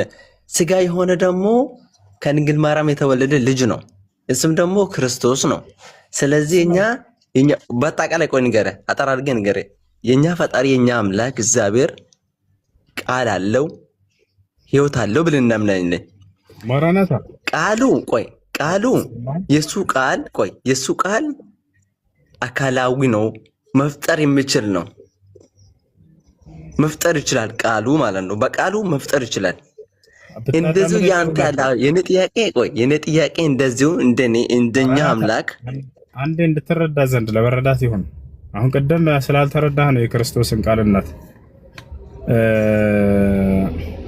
ቃል ሲባል ለስንት ይከፈላል እንደ መጽሐፍ ቅዱስ? ማራናታ እሱን ታውቃለህ? ቆይ እዛ እንመጣበታለን። ቆይ ውስጥ እዛ እንመጣበታለን። ትጠይቀኛለህ፣ ችግር የለውም። እዛ እንመጣበታለን ሳይሆን እሱ ላይ ነው መጀመሪያ መረዳት ያለብህ እሱ ነው። ቃል ለስንት እንደሚከፈል ከተረዳህ የክርስቶስ ቃልነት ከየትኛው ቃል ነው የሚለውን ታውቃለህ። የዛኔ ጥያቄ ይመለስልሃል ብዬ ነው። ቃል ለስንት ይከፈላል እንደ መጽሐፍ ቅዱስ? ቃል ለስንት ይከፈላል እሱ ሳይሆን እሱ የኔ መልስልኝና ትጠይቀኛለህ፣ ችግር የለም። አሁን እኔ ያልገባኝ ምን ነው መሰለህ፣ አንተ ቁርአን ያላ ቃል ትላለህ። ያላ ቃል መፍጠር ይችላል ወይስ ደግሞ መፍጠር አይችልም ነው? ለአምሳኛ ጊዜ ልመልስልህ። ቁርአን መፍጠር ይችላል መፍጠር አይችልም ተብሎ የሚጠየቅ ጥያቄ አለ። ጥያቄው ስህተት ነው እያልኩ ነው። መጀመሪያ ጥያቄን መረዳት አለብን። እሺ ላስተካክል። እሺ ጥያቄ ንግግሩ ፈጣሪም ነው ተብሎ አይገለጽም። ፈጣሪ እርሱ አምላክ ነውና ታዲያ ምንድነው የሚባለው ከተባለ የፈጣሪ ንግግር ነው የሚባለው። ባህሪ ነው፣ መገለጫ ነው። ሲፋ ይባላል፣ መገለጫ ይባላል። ፈጣሪ ያያል፣ ይሰማል፣ ይናገራል። ልክ እንዲሁ ደግሞ ለፍጥረታቶች ያዝናል።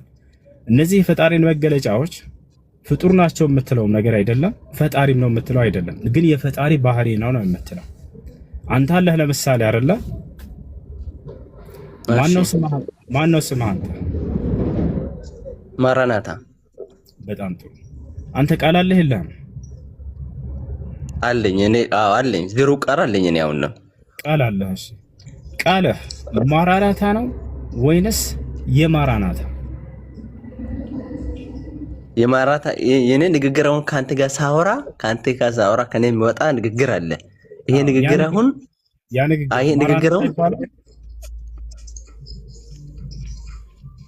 ማራናታ የምናገረው ቃል ነው እንጂ ከኔ የሚወጣ ንግግር አለ። በቃ እሱ ነው። ስለዚህ ከአምላክ የሚወጣ ቃል እንጂ የሚባለው ያንን አምላክ ነው ማለት የምትችለው ነገር አይደለም። እርሱ ገብቶሃል? አምላክ ይሰማል፣ ያያል። ሁሉ ባህሪያቶቹ በጣም በርካታ ባህሪያቶች አሉት። እንደዛን እየቸበቸብን እያመጣን ሰብስበን ይሄም አምላክ ነው፣ ይሄም ፈጣሪ ነው የምንለው አይደለም። አንድ ፈጣሪ ነው ያለው፣ አላህ ይባላል። ከእርሱ ደግሞ የመናገር ባህሪ ያለው፣ የማየት ባህሪ ያለው፣ የመስማት ባህሪ ያለው፣ ይሄ ሁሉ በጣም በርካታ ባህሪያቶች አሉት። እነዚያ የእርሱ መገለጫዎች እንጂ እርሱ ናቸው ማለት የምንችለው አይደለም። ገብቶሃል አይደለ? ያ ነው። አሁን አንተ የክርስቶስን ቃልነት ግን ስላነሳ ክርስቶስ ቃል ነው ሲባል ምን ለማለት ተፈልጎ ነው የሚለውን ላስረዳችሁ። አንደኛ እሺ ታስረዳኛለህ ኡስታዝ፣ ታስረዳኛለህ። አመሰግናለሁ። ግን አሁን እኔ ከማራናታ መውጣ ቃል አለ። የማራናታ ንግግር ነው፣ የማራናታ ንግግር ነው እንጂ ቃሉ ከኔ የሚወጣ ቃል ማራናታ አይደለም። ከማራናታ የሚወጣ ንግግር ነው። እሺ ይሄ ንግግር ፍጡር ብዬ ነው ማምነው እኔ። ምክንያቱም ድምፅ አስፈልጋል፣ ሳውንድ አስፈልጋም ስለሆነ ንግግሩ ፍጡር ብዬ ነው ማምነው። ፍጡር ውስጥ ያለፈ ስለሆነ ማለት ነው። በፍጡር አሁን እኔ ለመናገር ድምፅ አስፈልገኛል። ይሄ ድምፅ ባይኖር ኖሮ እኔ መናገር አልችልም አይደለ? ስለዚህ ያለ ቃል እንደዚህ ነው ወይ? አይደለም። አየህ አይደለ? ያ ከፈጣሪ ስለሚገኝ የእርሱ ፍጡር ነው ተብሎ አይገለጽም። ፈጣሪ ነው አይባልም። ምክንያቱም የፈጣሪ ነው የሚባለው። ገብቶሃል አይደል? የእርሱን መገለጫዎች ከእርሱ ከፈጣሪ የሚሆን ማንኛውም ነገር ፍጡር ነው ተብሎ አይገለጽም። ልብ በሉ። አንተ ግን ፍጡር ስለሆንክ ያ ፍጡር ይባላል። ገብቶሃል አይደል? ከፈጣሪ የሚገኝ ማንኛውም ንግግር ፍጡር ነው ተብሎ አይገለጽም። ልክ እንዲሁ ደግሞ የፈጣሪ የሆኑ ነገራቶችን አንስተን ይሄን ፈጣሪ ነው፣ ይሄን ፈጣሪ ነው፣ መስማቱ ፈጣሪ ነው፣ ማየቱ ፈጣሪ ነው አይባልም። የእርሱ መገለጫና ባህሪያቶች ናቸው። ሲፋ ይባላሉ፣ ባህሪ ይባላሉ የእርሱ። ይሄ ነው። ይሄን ከተረዳህ አሁን ክርስቶስ ቃል ነው። ኦኬ እሺ፣ ቆይ እዚህ ላይ ትጠይቀኛለህ። እዚህ ላይ ከአላህ የሚወጣ ቃል አለ። ቃሉ ፍጡር ነው ማለት አንችልም ካልከኝ ቁርአኑ ያለ ቃል ነው ብለኛል። ስለዚህ ቁርአኑ ፍጡር አይደለም ማለት ነው። አዎ ፍጡር አይደለም ቁርአኑ። ስለዚህ ቁርአን ፍጡር አይደለም፣ አላህ ፍጡር አይደለም፣ ሁለት ፈጣሪ አለ ማለት ነው። ማን ያለ እንደዛ ነው። ቁርአን ፍጡር ካልሆነ አላህ ደግሞ ፍጡር ካልሆነ ወይ ቁርአን ፍጡር ስላልሆነ ፈጣሪ ነው ብያለሁ እኔ። እንደዛ ብለህ አዎ ሁለት ፈጣሪ አለ ማለት ትችላለህ። እኔ መች አልኩህ? ያላልኩህ ሆነ ራስህ ተናግረህ በዚያ ላይ ድምዳሜ ትሰጣለህ እንዴ? ነውር ነው። እሺ ላስረዳሽ። እንዴት እንዳልከው ላስረዳ። ለምሳሌ ሁለት ነገር አለ። ወይም ፈጣሪ ነው ወይም ፍጡር ነው የሚሆነው። ቁርአን ወይም ፈጣሪ ይሆናል ወይም ፍጡር ይሆናል። ማነው እንደሱ ያለ? ከየት ነው ያገኘው ይሄን አባባል? ከየት አገኘው መሰለህ? ቁርአን ፍጡር አይደለም አልከኝ አይደለ? ፍጡር አይደለም ካልከኝ አላህ ፍጡር አይደለም ካልከኝ አላህ ፍጡር አይደለም፣ ቁርአን ፍጡር አይደለም፣ አላህ ፈጣሪ ነው። ስለዚህ ቁርአን ፍጡር ካልሆነ ፈጣሪ ነው የሚሆነው። ማን ያለ እንደዛ ነው የሚመጣው እሱ እንደዛ ነው ኡስታዝ፣ እንደዛ ነው የሚመጣው። ያንተ ካልኩሌሽን ነው እንደሱ ያመጣው። አሁን ላስረዳህ ለ80ኛ ጊዜ ከፈጣሪ የሚሆን ነገር ፍጡር ተብሎ አይገለጽም። እሱን ተረዳህ። የፈጣሪ የሆኑ ነገራቶች ደግሞ የእርሱ ናቸው እንጂ እርሱ ናቸው ማለት አንችልም። የእርሱ መገለጫዎቹ ናቸው፣ ባህሪያቶቹ ናቸው። ገብቶሃል አይደል? አንተ ማራናታ ነህ ወይንስ አይደለህም? ነኝ። እሺ በጣም ጥሩ። እጅ አለህ የለህም? አለኝ። እጅህ ለብቻው ማራናታ ነው ማለት እንችላለን ወይንስ የማራናታ ነው? በጣም የማራናታ እጅ ነው ለብቻ ማራናታ ነው አንችልም። ከኔ ተቆርጦ የማራናታ እጅ ነው። ከፈጣሪ የሆኑ መገለጫዎቹ የእርሱ ናቸው የሚባለው። አላህ ይናገራል። ንግግሩ ምንድነው? ከእርሱ ነው እንጂ ንግግሩ ራሱ አላህ ነው ወይንም ደግሞ ንግግሩ ፈጣሪ ነው የሚባል አይደለም። አላህ ያያል። ማየቱ ምንድነው? ባህሪው ነው። ማየቱ ራሱ አምላክ ነው። መስማቱ አምላክ ነው። ይሄ ነገር ስህተት ነው። ይሄን ጥያቄ ለምን እንደፈጠረባችሁ እሱ አይደለም። እኔ እኮ እሱ ጋር ሳይሆን መለስክልኝ እኮ። ሄሎ ምን ታድርገው? ይሄ ጥያቄ ለምን እንደመጣባችሁ ታውቃላችሁ? እነርሱ አንዱ ፈጣሪ ከፋፍሎ ቸብችበው ሶስት አድርገውታል። ቃሉንም አምላክ ነው ብለው አውጥተው። እንደዛ አይደለም ውስ፣ እንደዛ አይደለም። ፖለቲካ አትስራ። ቤት አድርግ እስኪጨርስ በደንብ ተረዱ። ሁላችሁም አንድ ቤት አድርግ። የፈጣሪ የሆኑን መገለጫዎች መንፈሱንም ወሰዱ አምላክ ነው አሉ። ቃሉንም ወሰዱ አምላክ ነው አሉ። ማንኛው ቁርአን ፈጣሪ አይደለም ብለኛል። አመሰግናለሁ። ቁርአን ፈጣሪ አይደለም ቶባ በቃ በስቤ ፖለቲካ ሰርተው ይሄዳል። እኔ ላስረዳ ነበር። የክርስቶስ ማንነት መረዳት አልፈለግም። አውቆቱል የሚያስቆመው ለዚያ ነው። ፈጣሪን አንዱን ፈጣሪ ቃሉንም ወስደው መንፈሱንም ወስደው ይሄም አምላክ ነው፣ ይሄም አምላክ ነው፣ ይሄም አምላክ ነው ብለው ጨብጭበዋል። ቁርአንም ላይ መተው የፈጣሪን ቃሉንም ይወስድና ይሄም አምላክ ነው ካልሆነስ አይ ስለዚህ ሁለት አምላክ አለ ማለት ነው። እያስረዳናችሁ የእርሱ የሆኑ ነገራቶች ፍጡር አይደሉም ባጭሩ። ልክ እንዲሁ ደግሞ የእርሱ ነገራቶች የሆኑ ነገራቶች የእርሱ ናቸው እንጂ እርሱ ናቸው ማለት አንችልም፣ ፈጣሪ ናቸው ማለት አንችልም። ስለዚህ የእርሱ መገለጫና ባህሪ ሲፋ ይባላሉ በአረበኛ። ገብቶቻል? ባህሪ ፈጣሪ ወይ ፍጡር ተብሎ የሚገለጽ አይደለም። ባህሪ ምንድነው?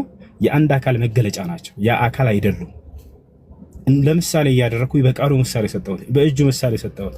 የማን ናቸው እነዚህ? ማራናታችን ናቸው ወይ ስለው አይደሉም። ታዲያ ምንድን ናቸው? የማራናታ ናቸው። እንደዚያ ማለት ነው። ፈጣሪ ምንድነው? ንግግሩ ምንድነው? የእርሱ ንግግር ነው። ያ ንግግሩ አላህ ነው ማለት እንችላለን? ፈጣሪ ነው ማለት እንችላለን? ላ አይደለም። የአላህ ንግግር ነው የሚባለው፣ የፈጣሪ ንግግር ነው የሚባለው። ይህን ይመስላል። ሄርቢ ሰላም ነው? እንዴት ነሽ?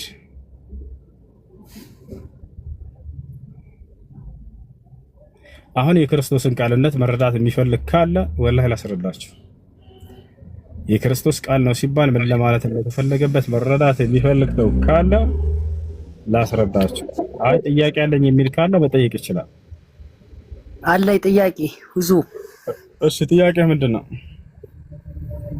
ቅድም እኮ ይኸውልህ ኢየሱስ ክርስቶስ እኮ እኔና አብ አንድ ነን ብሏል። ታዲያ ይሄ ማለት ምን ማለት ነው? እስኪ አስረዳኝ። እሺ አንድነቱ ከምን አንጻር ነው? እስኪ አስረዳኝ። እሺ አንድነቱ ከምን አንጻር ነው የሚለውን እዚያው አውዱ ላይ እናገኘዋለን። አውድ የሚባል ነገር አለ፣ በአረበኛ ሲያቅ ይባላል። ክርስቶስ አንድነትን ሲያወራ ስለምን አንድነት ነው እያወራ ያለው የሚለውን እዛው ላይ ማየት አለብን። አንድ ሐሳብ አለ፣ ያን ከላይ ጀምራችሁ እስከዚያ ድረስ እኔና አብ አንድ ነን ብሎ እስኪዘጋደ እኩል አስረዳ ነው። እዚያው ባጭሩ ምን ይላል? ስለ ሐዋርያቶች እያወራ ነው። እነዚህን ሐዋርያቶችን ከእኔ እጅ ማንም አይነጥቃቸውም፣ ከአባቴም እጅ ማንም አይነጥቃቸውም፣ እኔና አብ አንድ ነን አለ። ስለዚህ ሐዋርያቶችን ስለመጠበቅ ሐዋርያቶችን በመጠበቅ ረገድ ላይ አንድ ስለሆነ ነው አንድ ነንና ብሎ ተናገሩ። እዚያው ላይ እነዚህን ከእኔ ማንም አይነጥቃቸውም ከእጄ ከአባቴም እጅ ማንም አይነጥቃቸውም አለ። አያችሁ፣ ከአባቴም እጅ ማንም አይነጥቃቸውም። ለምን? እኔና አብ አንድ ነንና አለ። ስለዚህ አንድነታቸው ሐዋርያቶችን በመጠበቅ ረገድ ላይ እንደሆነ እዚያው ላይ አስረግጦ ተናግሯል። አንደኛ ይሄ ነው። ሁለተኛ ክርስቲያኖች እዚህ ጋር የተረዱት የመለኮት አንድነት ነው ብለው ነው ያሰቡት። የመለኮት አንድነት ነው። ላ በፍጹም የመለኮት አንድነት እንዳልሆነ ክርስቶስ በደንብ አድርጎ አስረድቷል። እንዴት ከተባለ አብ አምላኩ እንደሆነ በማስተማር የትኛውም ቦታ ላይ በመለኮት አንድ ነን አላለም ኢየሱስ ክርስቶስ። ይልቁንስ እንዳውም አብ አምላኩ እንደሆነ አስተምሯል። አንዱ ለሌላው አምላክ ከሆነ በፍጹም በመለኮት እኩል ናቸው ሊባል አይችልም። የቱ ጋር ከተባለ አንድ ሜት አድርግ ልጨርስ እባክህ፣ ከዛ ትናገራለህ። ኢየሱስ ክርስቶስ ዮሐንስ ወንጌል ምዕራፍ 20 ቁጥር 17 ላይ ወደ አምላኬ ወደ አምላካቸው አድርጋለሁ አለ። ወደ አባቴ ወደ አባታችሁ፣ ወደ አምላኬ ወደ አምላካችሁ። ያንን አብን ምን ብሎ ጠራው? አምላኬ ብሎ ጠራው። አብስ ኢየሱስ ክርስቶስን አምላኬ ይለዋል ወላ አምላኬ አይለውም? ገብታችኋል? ወደ መንፈስ ቅዱስ መጥቶ ኢየሱስ ክርስቶስን አምላኬ አይለውም። ነገር ግን ክርስቶስ አብን አምላኬ ይለዋል። በመለኮት እኩል ቢሆን ኖሮ አንዱ ሌላውን አምላኬ ነው ብሎ ባልጠራ ነበር። ሌላኛው ቃል በቃል ኢየሱስ ክርስቶስ አብ ከእኔ ይበልጣል ብሎ ተናግሯል። ስለዚህ በፍጹም አንድና ወይንም እኩል ሊሆኑ አይችሉም። አብ ከእኔ ይበልጣል ብሏል። እናንተ ደግሞ አይበላለጡም እኩል ናቸው ትላላችሁ። ክርስቶስ ግን ይቃወማቸዋል። አብ ከእኔ ይበልጣል ብሎ ቃል በቃል ተናግሯል። ይህን ይመስላል። እሺ ተናገር አሁን።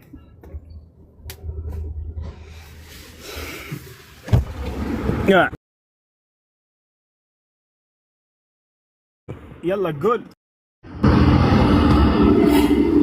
يسمعون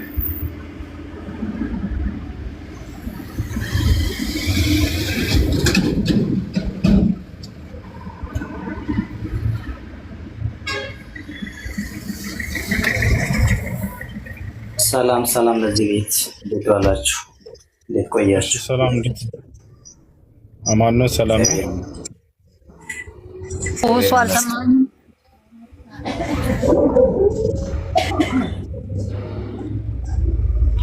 ስምቻለሁ። ቀጥል እኮ ዮሐንስ 14:9 ላይ እስኪ ያለውን አንብብልኝ። ምንድነው የሚለው? ምን ይላል? ነገርምሽ ምን ይላል መሰለ? ኢየሱስም ፊልጶስ ሆይ ይህን ያህል ዘመን ከእናንተ ጋር ስኖር አታውቀኝምን አለው። እኔን ያየ አብን አይቷል። ታዲያ አብንን አሳየን የምትለው እንዴት ነው ይላል። ይሄን እስኪ ፍታልኝ። እዚያ ቦታ ላይ ቀጥታ ስለማየት እየተናገረ አይደለም። እኔ ያየ አብን አየ ስል ጊዜ አብን እያዩ ነው አብን ማየት ነው ብላችሁ ከወሰዳችሁ ስህተት ነው። አንደኛ አብ እንደማይታይ ክርስቶስ ራሱ ስላስተማረ እኮ አንድ ነን እያለ እኮ ነው። አብና እኔ አንድ ነን እንዴት አድርገን ማሳየ እያለው ነው። አንድ ነን እያለ እኮ ነው።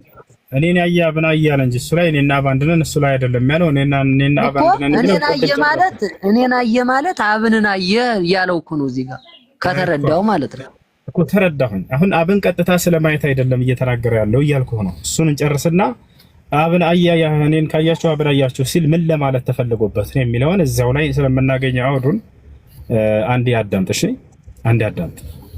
አብን ቀጥታ ስለማየት ነው ብላችሁ ከወሰዳችሁ ትሳሳታላችሁ። አንተ ከራስህ ለምን ትፈታለህ የምትለው? እኔ ከራሴ አልፈታም። አዳምጥ በደንብ። በክርስቶስ ንግግር ነው መፈታላችሁ። እዛው መጽሐፉ ላይ ስለተናገረ ነው ክርስቶስ።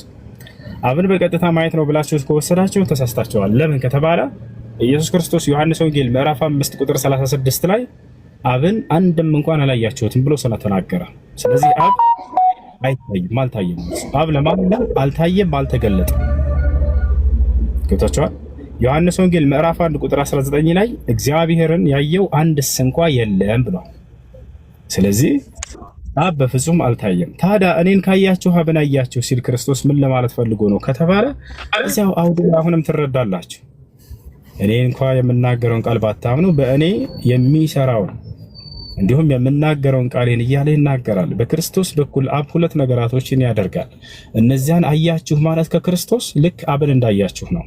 ምን ከተባለ አንደኛ ድንቅ ስራዎቹ እነዚያ ከማን ናቸው? ከአብ ናቸው። ሁለተኛ የሚናገረው ትምህርት ያ ከማን ነው? ከአብ ነው። ትምህርቱን ካያችሁ ከክርስቶስ ልክ እንዲሁ የሚሰራውን ድንቅ ስራ ሙታንን ማስነሳት፣ አይን ማብራትን ስታዩ ይሄን አያችሁ ማለት የአብ ስራ ነውና ይሄ በኔ በኩል የሚሰራው በቃ ራሱን አብን እንዳያችሁ ቁጠሩ እያላቸው። ማንኛውም አምላክን ወክሎ የሚመጣ አካል አምላክን እንደታየ ተደርጎ ይገለጻል። ለምሳሌ ላሳየህ። ያዕቆብ በኦሪት ዘፍጥረት ላይ ሰው ጋር ሲታገል ነበር አይደለ? ትግያ ተጋጥሞ ያዕቆብ ከሆነ ሰው ጋር ያን ሰው አሸንፎታል አይደለ? ታስታውስ ከሆነ ታግሎ ባሸነፈው ጊዜ ኢየሱስ እኮ በስጋ ስለው ይኸውልህ፣ ሌላ ልስጥሽ ሌላ ማለት ነው። እሱን ተወው አልተረዳም። አንዴ እንድትረዳ እባክህ። ችግር የለውም። ይኸውልህ ቆላ ችግር የለውም አይደለም። ሌሎች በቃ ይሄን መስማት ካልፈለክ በስጋ ስለመጣ ነው። አብና እኔ አንድ ነን ያላልኩህ እኮ በስጋ ስለመጣ ነው። በስጋ ስለመጣ እሺ፣ እኔና አንድ ነን የሚለው አቀድም ጨረስን እኮ። ቆይ አሁን አንዴ ተረጋጋህ፣ ልጨርስላቸው። መረዳት የሚፈልግ ሰው ሊኖር ይችላል። አንተ ዝም ብለህ አዳምጥ። አታውስ እኮ ወደ ኦሪት ዘፍጥረት ላይ የሆነን የአምላክን ነገር ስራ ወክሎ የሚመጡ ምንድናቸው? ምድር ላይ ወይ ነብያት ናቸው ወይ መልአክ ናቸው አይደለ? ስለዚህ ክርስቶስ የአምላክን ስራ ወክሎ ስለሚሰራ በምድር ላይ ተአምራቶቹና አስተምሮቶቹ ከአምላክ ስለሆኑ እነዚህን ካያቸው አብን እንዳያቸው ነው ይላል። ልክ እንዲሁ መልአክን ማየት ልክ አምላክን እንደማየት ነው። ነብይን ማየት ልክ አምላክን እንደማየት ነው። ገብታችኋል? አሁን ይሄን ላስረዳችሁ ነው በሌላ ማለት ነው። ክርስቶስን ብቻ ሳይሆን ለሌላም ውሏል፣ ለመልአክም ሁሉ ውሏል እያልኩ ነው። ያዕቆብ ትግያ ሲጋጠም የነበረው ከማን ጋር ነው? ከእግዚአብሔር ጋር አይደለ ልጆች? ኦሪት ዘፍጥረት ላይ ታስታውሳላችሁ። ክርስቲያን አለ እዚህ የሚያስታውስ ይሄንን ለእውነት የሚመሰክር ወይስ ላውጣላችሁ መጽሐፍ? ያዕቆብ ከእግዚአብሔር ጋር ታግሎ ያዕቆብ አሸንፎታል እግዚአብሔርን አይደለ? ወይስ ላሳያችሁ? እያሳያችሁ ነው። ልንገራችሁና ታሪኩን ቀጥታ ላሳያችሁ። ያዕቆብ ታግሎ እግዚአብሔርን አሸነፈው ይላል። እግዚአብሔርን ታግለህ አሸንፈሃልና ይላል።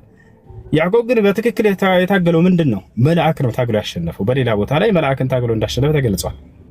ገብቷችኋል አይደለ? ያንን ግን ምን ተብሎ ተገልጿል? ያ ሊታገል የመጣው መልአክ እግዚአብሔር ተብሎ ተገልጿል። መልአኩን ካየ እግዚአብሔር እንዳየ ነውና ክርስቶስም እኔን ያየ አብን አየ ስል ጊዜ አምላክን ስራ ወክለው የሚመጡ ነብያትና መላእክቶች ልክ አምላክን እንደታየ ተደርጎ ተገልጿል። ገብቷችኋል አይደል? አሁን ላሳያችሁ ማስረጃ ምን እንደሚል። መጀመሪያ ታሪክ ላሳያችሁና እኔ አልጨረስኩም። መጀመሪያ አስጨርሰኛ። እባክህ አንድ ሜት አድርገህ ትጨርሳለህ፣ ችግር የለም።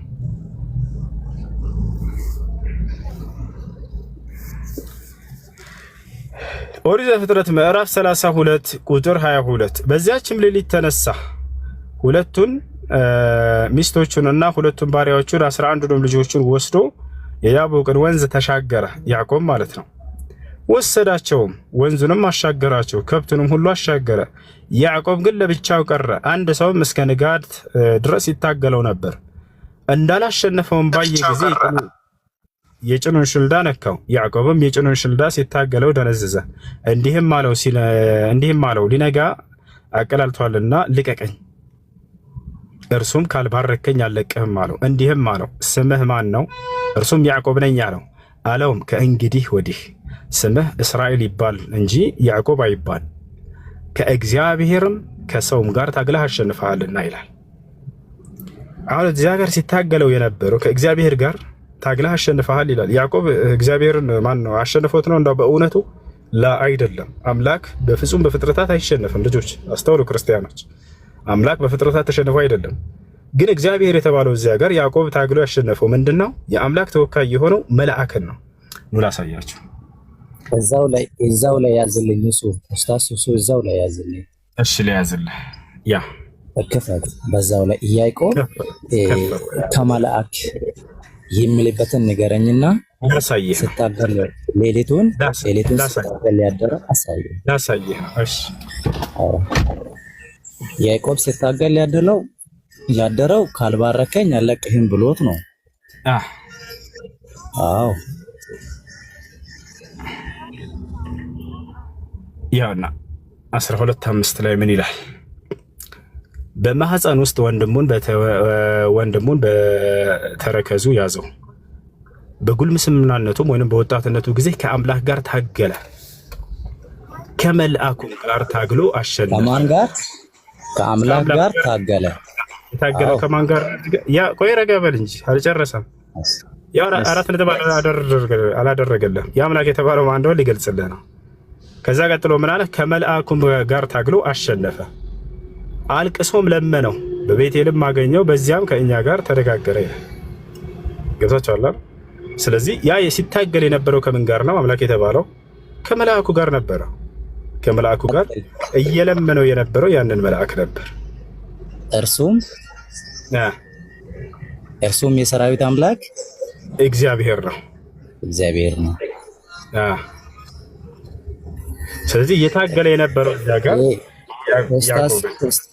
ኦስታሱሲ አሁን በዚህ ላይ ቅድም አብሰራ ምንድነው እሱ? የሆነ ልጅ ገብቶ ስትከራከሩ ነበረ። አሁን ከኔ በሚወጣው ቃልና ከአንተ በሚወጣው ወይ ከአላህ በሚወጣው የአላህ ቃልና ከእግዚአብሔር የሚወጣው የእግዚአብሔርን ቃል ወደዛ እንመለሳለን። ቆይ ስለዚህ መልአክ ጋር ታግሎ አሸነፈ።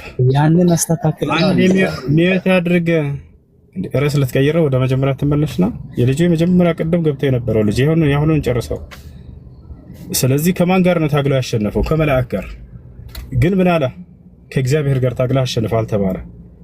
ሲታገል የነበረው እንደው እግዚአብሔር ነው ወይንስ መልአክ ነው? መልአክ ነው ሲታገል የነበረው ያዕቆብ።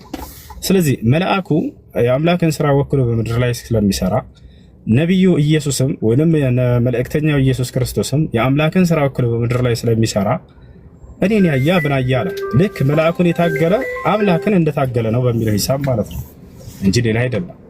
ስለዚህ ኢየሱስ ክርስቶስ እኔን ያየ አብን አየ ስል ጊዜ ስራውንና አስተምሮቱን አስመልክቶ እየተናገረ ነው። ያ ትምህርት የአብ ነው። ያ ድንቅ ስራ የአብ ነው። አምላክ አብ ነው በእርሱ በኩል የሚሰራለትና ይሄንን ስራ አያችሁ ማለት ይሄን ትምህርት የሰማችሁ ማለት አብን አያችሁ ማለት ነው እያላቸው እንጂ ቀጥታ አብን ስለማየት እየተናገረ አይደለም። አውዱን እዚያው ማየት እንችላለን። እሺ ከራሴም እንዳይሆንብህ ናና ሳየ ስንት ነበር ያልከው? ምዕራፍና ቁጥር ስንት ነበር? ዮሐንስ ወንጌል ስንት ነበር? እኔን ያየ አብን አየ ሲል ከኔ ጋር ነህ? ዮሐንስ ወንጌል ምዕራፍ 14 ቁጥር 9 አይደለ? ኑ በደንብ ተመልከቱ። ስለምን ማየት እንደሆነ እያወራ ያለው ይሰማችኋል አይደል? ፊልጶስም አለ ጌታ ሆይ አብን አሳየንና ይበቃናል አለ። ያ እሺ።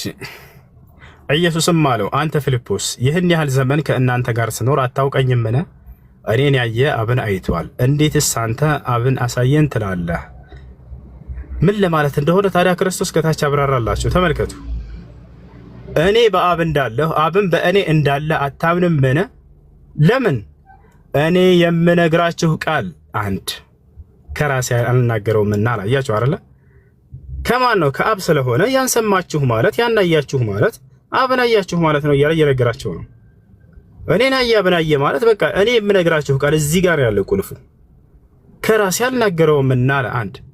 ነገር ግን በእኔ የሚኖረው አብ እርሱ ስራውን ይሰራል። አያችሁ አይደለ?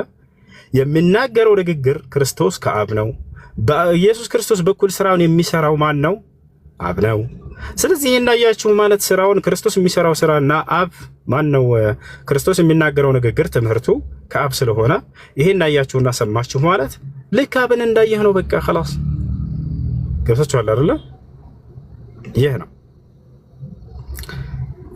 የተረዳችሁ ይመስለኛል። ክርስቶስ ያንን ስራ በእርሱ በኩል የሚሰራለት ማን ነው ከተባለ አምላክ እንደሆነ የሐዋርያት ሥራ ላይ ተቀምጦላችኋል። የሐዋርያት ሥራ ምዕራፍ 2 ቁጥር 22 ላይ እግዚአብሔር በኢየሱስ ክርስቶስ በኩል ድንቅና ተአምራትን አደረገለት ይላል። ያ ሁሉ ስራ የክርስቶስ የሚሰራው ስራ ሁሉ አምላክ በእርሱ በኩል እየሰራለት ነው። ያና ማስረጃ ላሳያችሁ። እሺ የሐዋርያት ሥራ ምዕራፍ 2 ቁጥር 22 የእስራኤል ሰዎች ሆይ ይህን ቃል ስሙ ይላል። ራሳቸው እንደምታውቁ የናዝሬቱ ኢየሱስ እግዚአብሔር በመካከላቸው በእርሱ በኩል ባደረገው ተአምራትና በድንቆች በምልክቶች ከእግዚአብሔር ዘንድ ለእናንተ የተገለጠ ሰው ነበረ ይላል። ታይቷል አይደል? ስለዚህ አምላክ በክርስቶስ በኩል ስራውን ይሰራ ነበር። ያን ድንቅና ተአምራት ማለት ነው። ያ ስራ አያችሁ ማለት ያንን ስራ እኔ የምነግራችሁ ንግግር የአምላኬን የአብን ንግግር ሰማችሁ ማለት አብን አያችሁ ማለት ነው። በቃ እያላቸው ነው እንጂ እንዳው እርሱ ራሱ ኢየሱስ ክርስቶስ ከአብ ጋር አንድ ነኝ ወይንም ደግሞ እኔ አብ ነኝ እያላቸው አይደለም። ስለዚህ ስራውንና ትምህርቱን አስመልክቶ የተናገረው ንግግር ነው። እኔን ያየ አብን አየ ሲል ጊዜ ምን የእግዚአብሔር ሙላት ሁሉ በስጋ በክርስቶስ ይኖራል ይላል። አንተ እሺ ምን ለማፈልግ የእግዚአብሔር ሙላት ሁሉ በስጋ ነው የሚለው። በስጋ በክርስቶስ ይኖራል። በስጋ ነው ክርስቶስ በስጋ የመጣ ስለሆነ ነው። አይታል። ግን የእግዚአብሔር ሙላት ሁሉ በክርስቶስ ይኖራል። አንተ የአምላክ ሙላት አለብህ የለብህም? አንተ የእግዚአብሔር ሙላት አለብህ የለብህም? ያው አለ። እሺ ስለዚህ አንተም አምላክ ነህ ማለት ነው። እግዚአብሔር ሙላት አለብህ። በስጋ በክርስቶስ ይኖራል እኮ በአንተም የእግዚአብሔር ሙላት ይኖርብሃል በአንተም ላይ። ስለዚህ አምላክ ነህ አይደለም? እንደሚለው በአንተ ላይ የአምላክ ሙላት እግዚአብሔር ሙላት እንዳለብህ ማስረጃ ላሳየህ መጽሐፍህ ላይ መጽሐፍ ቅዱስ ላይ ያማ በስጋ ምክንያቱም ክርስቶስኛ ምስሉ በስጋ ስለመጣ ያውን ክርስቶስን አይደለም አንተ ራስህ የእግዚአብሔር ሙላት አለብህ እያልኩህ ነው። ስለዚህ አንተ አምላክ ነህ አይደለህም? ለምንድን ነው የምሆነው? የእግዚአብሔር ሙላት አለብህ አንተ። ያማ ግድ ነው። ክርስቶስኛ ምስሉ ነው የመጣው። ታዲያ አንድ ሰው መስሎ ነው የመጣው። ስለዚህ አንተም አምላክ ነህ፣ ምክንያቱም የእግዚአብሔር ሙላት በአንተም ላይ አለ እያልኩህ ነው። ይሄ ለክርስቶስ የተነገሩ ቃላቶች ለሌሎችም እንደተነገሩ ልታውቁ ይገባል። ያው እና እዚህ ጋር እዚያው ላይ ቆሎሲስ ላይ ወረድ ብሎ ጳውሎስ የእግዚአብሔር ሙላት በእናንተ ላይ እንዳለ ይናገራል። ቆሎሲስ ምዕራፍ 3 ቁጥር 16 ላይ እዛ ላይ ይገኛል። ልክ እንዲሁ ኤፌሶን ላይ ምዕራፍ 3 ቁጥር 19 ላይ ሌሎችም ቦታም ላይ ታገኛላችሁ። የእግዚአብሔር ሙላት አለባችሁ። የአምላክ ኃይል የአምላክ መንፈስ በአማኞች ላይ ይኖራል። እርሱ ይረዳቸዋል፣ ያጠነክራቸዋል፣ ያገዛቸዋልና ከዚህ አንፃር እየተነገረ እንጂ ሌላ። ስለዚህ አንተ ስለማታምንበት ነው እንጂ ማለት ነው ስለማታምንበት ነው እንጂ ዮሐንስ 1:1 ዮሐንስ 14:9 ብታነበው ማለት ነው በአጭሩ ግልጽ ነው። ግን አንተ ስለማታምንበት ትርጉሙን ወደ ሌላ እየወሰድከው ነው። ምንም ማድረግ አይቻልም። ትርጉሙን አሁን እንዳሳየሁ እንደዚህ ሁሉ ደክሜ እኔ የምነግራችሁን ቃል ሰማችሁ ማለት አብ በእኔ በኩል የሚሰራውን አያችሁ ማለት አብን አያችሁ ማለት ነው እያለ ክርስቶስ ራሱ የተናገረውን ትርጓሜ እያሳየሁት አንተ ከራስህ እየተረጎምክ መጀመሪያ ላይ እኮ ተናገረ። በመጀመሪያ ቃል ነበረ፣ ቃልም በእግዚአብሔር ዘንድ ነበረ፣ ቃልም እግዚአብሔር ነበር እያለልህ ከዚህ በላይ ታዲያ ምን ይበል? እሺ እሱን ላስረዳ ደግሞ። ቃል ሲባል ለስንት ይከፈላል መጽሐፍ ቅዱስ ላይ? እሱንማ ስታወራው ነበር እኮ ቅድም እያወራው ነበር። አትድገሙ። እያወራው ነበር አላወራም ማለት እሱ። ስለዚህ አንተ አውራ። አሁን ቃል ሲባል ምን ማለት ነው? ዮሐንስ 1:1 እንድንረዳ ፈልጋለሁ። ረጋ በል፣ ቀስ በል። ዮሐንስ 1:1 ብትረዳ በቃ ግልጽ ነበር ሁሉ ነገር አልከኝ። እሺ እንደሱ ከሆነ አስረዳው። ቃል ሲባል መጽሐፍ ቅዱስ ላይ ለስንት ዓላማ ይውላል? ለስንት ይከፈላል? አሁን አውራ።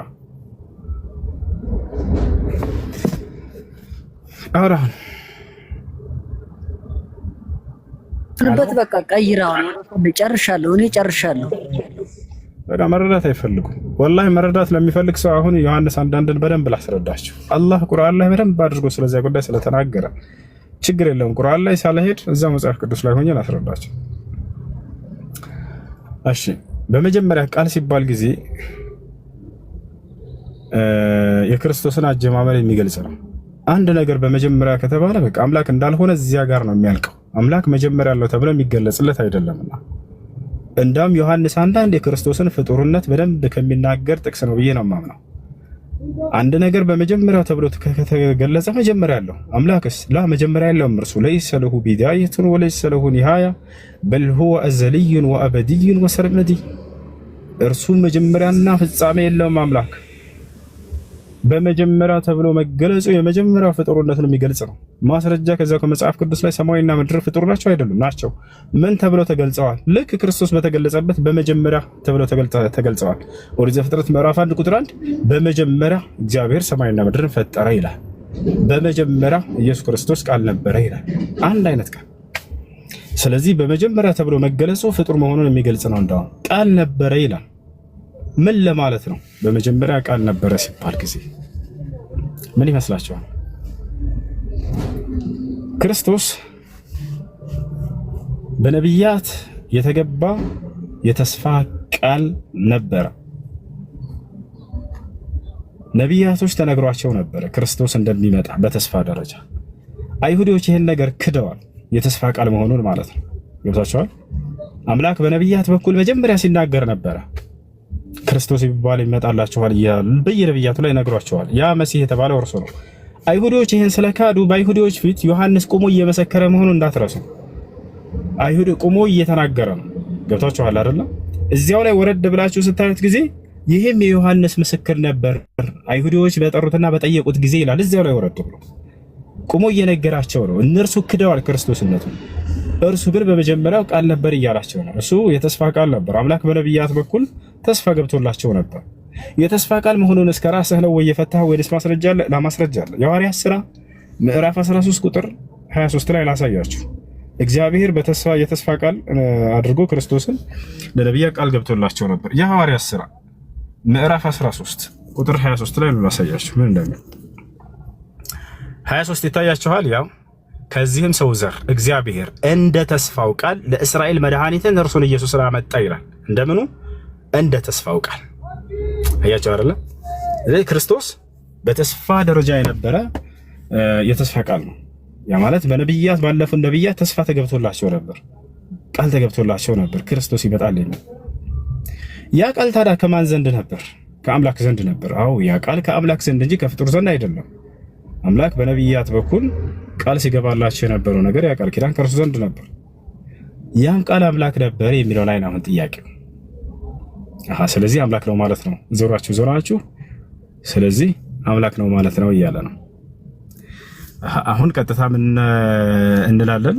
ከዮሐንስ በማን ፊት ነው ቆሞ እየተናገረ ያለው?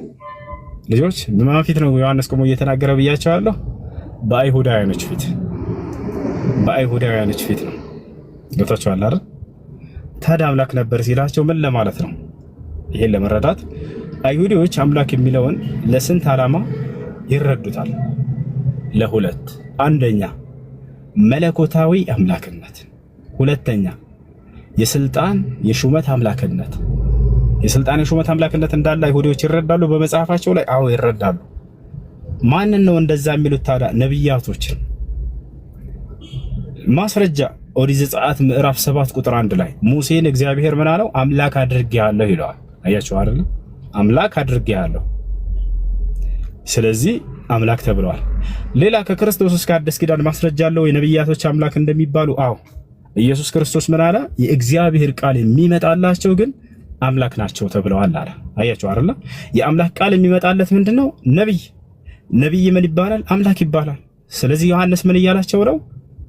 ክርስቶስን ስላስተባበሉ እነዚህ ሰዎች መልእክተኛነቱን ከአምላክ የተላከ መሆኑን ስላስተባበሉ አይሁዶች በፊታቸው ቆሞ እርሱ ግን አምላክ ነው መጀመሪያም ሲላቸው ጊዜ ምን ለማለት ነው? እርሱ የአምላክ ቃል ከሚመጣላቸው ተብሎ ከሚነገርላቸው ነው እያለ እየተናገረ እንጂ እንዳው ክርስቶስን አምላክ ነው እያለ እንዳይመስላቸው። እርሱም አምላክ ነበር ሲላቸው ጊዜ እነዚህ ሰዎች በስልጣን የሚሰጠውን በሹመትነት የሚገኘውን አምላክነት ራሱ ክደዋል አይሁዳውያኖች። የክርስቶስን የሙሴን ግን አምላክነት ያምናሉ። ምን አይነት አምላክነት እንዳትረሱ? የስልጣን የሹመት አምላክነት፣ የማለት ነብይነት ማለት ነው። ኑላ ሳያችሁ ሰዎች አምላክ እንደሚባሉ ነብያቶች አምላክ ይባላሉ። ከዚህ አንጻር ነው። ስለዚህ ያንን ነው ዮሐንስ እርሱም አምላክ ነበር ሲላቸው ጊዜ እርሱም ነብይ ነበር እያላቸው ነው። ሌላ ነገር አይደለም። ኦሪት ዘጸአት ምዕራፍ 7 ቁጥር 1 ላይ ሙሴ አምላክ ተብሏል። ለምን? ነብይ ስለሆነ። እግዚአብሔርም ሙሴን አለው እኔ ለፈርዖን ምን አድርጌሃለሁ? አምላክ አድርጌሃለሁ። ያ ሰላም አምላክ አድርጌሃለሁ፣ ወንድምህ አሮንም ነብይ ይሆንልሃል። ስለዚህ አምላክ የተባለው ለምንድን ነው? የአምላክ ቃል ስለሚመጣለት። የአምላክ ቃል የሚመጣላቸው አምላክ እንደሚባሉ ማን ተናግሯል ከተባለ ኢየሱስ ራሱ። ኑ ላሳያችሁ። ይሄንም ማስረጃ ይሄንንም ላሳያችሁ። ዮሐንስ ወንጌል ምዕራፍ 10 ቁጥር 35 ያውና ኢየሱስ ክርስቶስ የአምላክ ቃል የሚመጣላቸውን አምላክ ብሏቸዋል። ያው መጽሐፍ ሊሻር አይቻልምና እነዚያን የእግዚአብሔር ቃል የመጣላቸውን አማልክት ካላቸው ይላል። ያው ማንን? የእግዚአብሔር ቃል የሚመጣላቸው ምንድናቸው? አማልክት ናቸው። የቱ ጋር ይገኛል ከተባለ ያው በመጽሐፋቸው ላይ በቀደሙት መጽሐፍቶች ላይ የተነገረውን ክርስቶስ እየነገራቸው ነው። አማልክት ካላቸው እያለ ይናገራል ማለት ነው። ስለዚህ ያ አምላክ ነው ሲላቸው ጊዜ ከዚያ አንጻር እንጂ እንደው ክርስቶስን መለኮታዊ አምላክነት አለው እያላቸው አይደለም ማለት ነው። ስለዚህ ያ ቃል ስጋ ሆነ ሲላቸው ጊዜ ያ በነብያት በኩል ከአምላክ ዘንድ ሲገባ የነበረው የተስፋ ቃል ዛሬ ፍጻሜውን አግኝቶ ኢየሱስን ሆነ እያላቸው ነው። ቃሉን ፈጸመላቸው፣ ቃል ኪዳኑን ሞላላቸው። ያ ቃልም ፍጻሜውን ሲያገኝ ስጋ ሆነ እያለ እየነገራቸው ነው። ስጋ ሆነ ሲል ጊዜ ሆነ ሲባል አንድ ነገር ያስኮነው አካል አለ፣ የሆነ ነገር አለ። ሆነ የተባለው ማን ነው? ኢየሱስ። አስኳኙ ያስኮነው ማን ነው? አንዱ አምላክ አብ። በምን አስኮነው ከተባለ በቃሉ። ገብታችኋል አይደል? ስለዚህ በቃሉ ያስገኘዋል ማለት ነው። ይህን ይመስላል። ጥያቄ ያለው ክርስቲያን ካለ መጠየቅ ይችላል። እኛ ምንላቸው ይሄንንም ነው። እኛ ክርስቶስ ቃል ነው ሲባል ጊዜ ይሄንን የምንክዳር አይደለም። በአምላክ ቃል አማካኝነት ነው የመጣው። በአምላክ ቃል አማካኝነት ነው የመጣው እርሱ እሺ፣ እንጂ እንደ ወንድና ሴት ተገናኝተው ምናምን የወለዱት አይደለም። እርሱ አምላክ በነቢያት በኩል ቃል ገብቶ ነበር ክርስቶስ እንደሚያስነሳ ተስፋ ሰጥቷቸው ነበር። ያ ተስፋው ፍጻሜውን ሲያገኝ ቃልም ስጋ ሆነ እያላቸው ነው። ፍጻሜውን አገኘ ያ ቃል የተገባው በነቢያት በኩል። ስለዚህ እርሱ ራሱ ኢየሱስ ነው ተቀበሉት እያላቸው ነው። አይሁዶች ግን ይህን ካዱ፣ ሸመጠጡ፣ አስተባበሩ። እስቲ ጥያቄ ያለ ቀጥል። እኔን አስገባኝ። እሺ አስገቡት።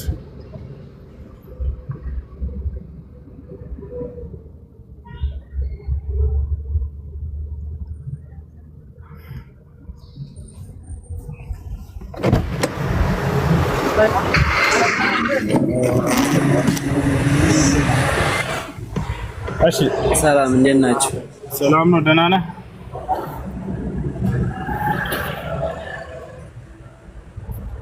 እሺ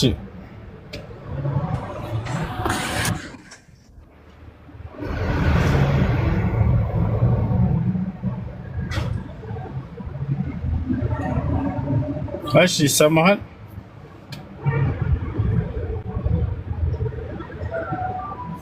ይሰማሃል ወይ?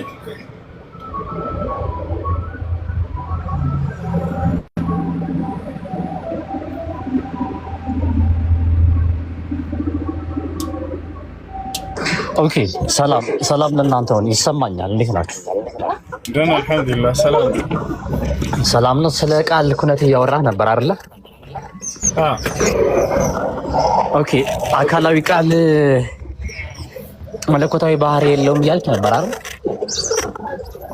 አካላዊ ቃል ምን የለም መጽሐፍ ቅዱስ ላይ።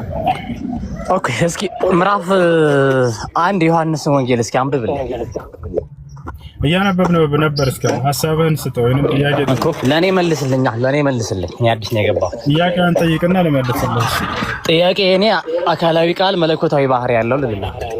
አካላዊ ቃል የሚል መጽሐፍ ቅዱስ ላይ የለም እያልከው ነው አይደል? እኮ የዮሐንስ ወንጌል ምዕራፍ 1 ከቁጥር ምዕራፍ 1 ጀምረ እስከ 5 አንብብልኝ። ቀዳሚው ቃል ውእቱ ወውእቱ ቃል ኀበ እግዚአብሔር የሚለው ማለት ነው። ሄደሽ የአካላዊ ቃል የሚል መጽሐፍ ቅዱስ ላይ አለ እኮ ግለጥልኛ መጽሐፉን። የቱ ጋር እናውጣ? አካላዊ ቃል የሚለውን ለማግኘት ንገር።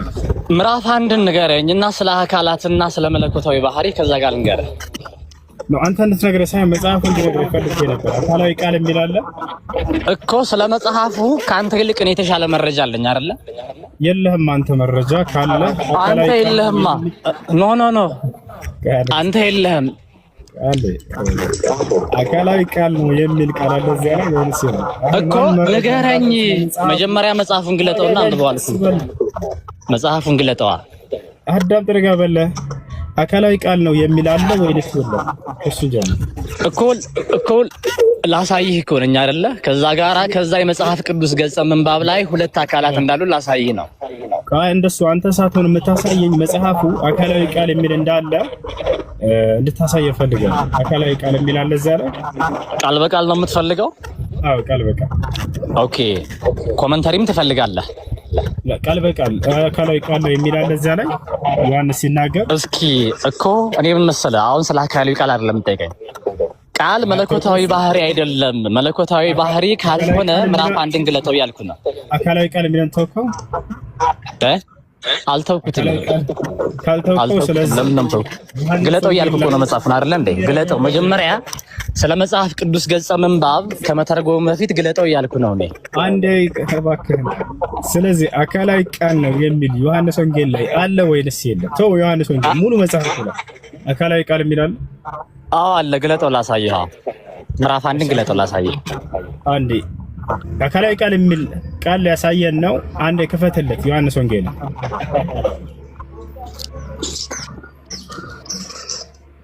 እከፍትለታለሁ አይደል?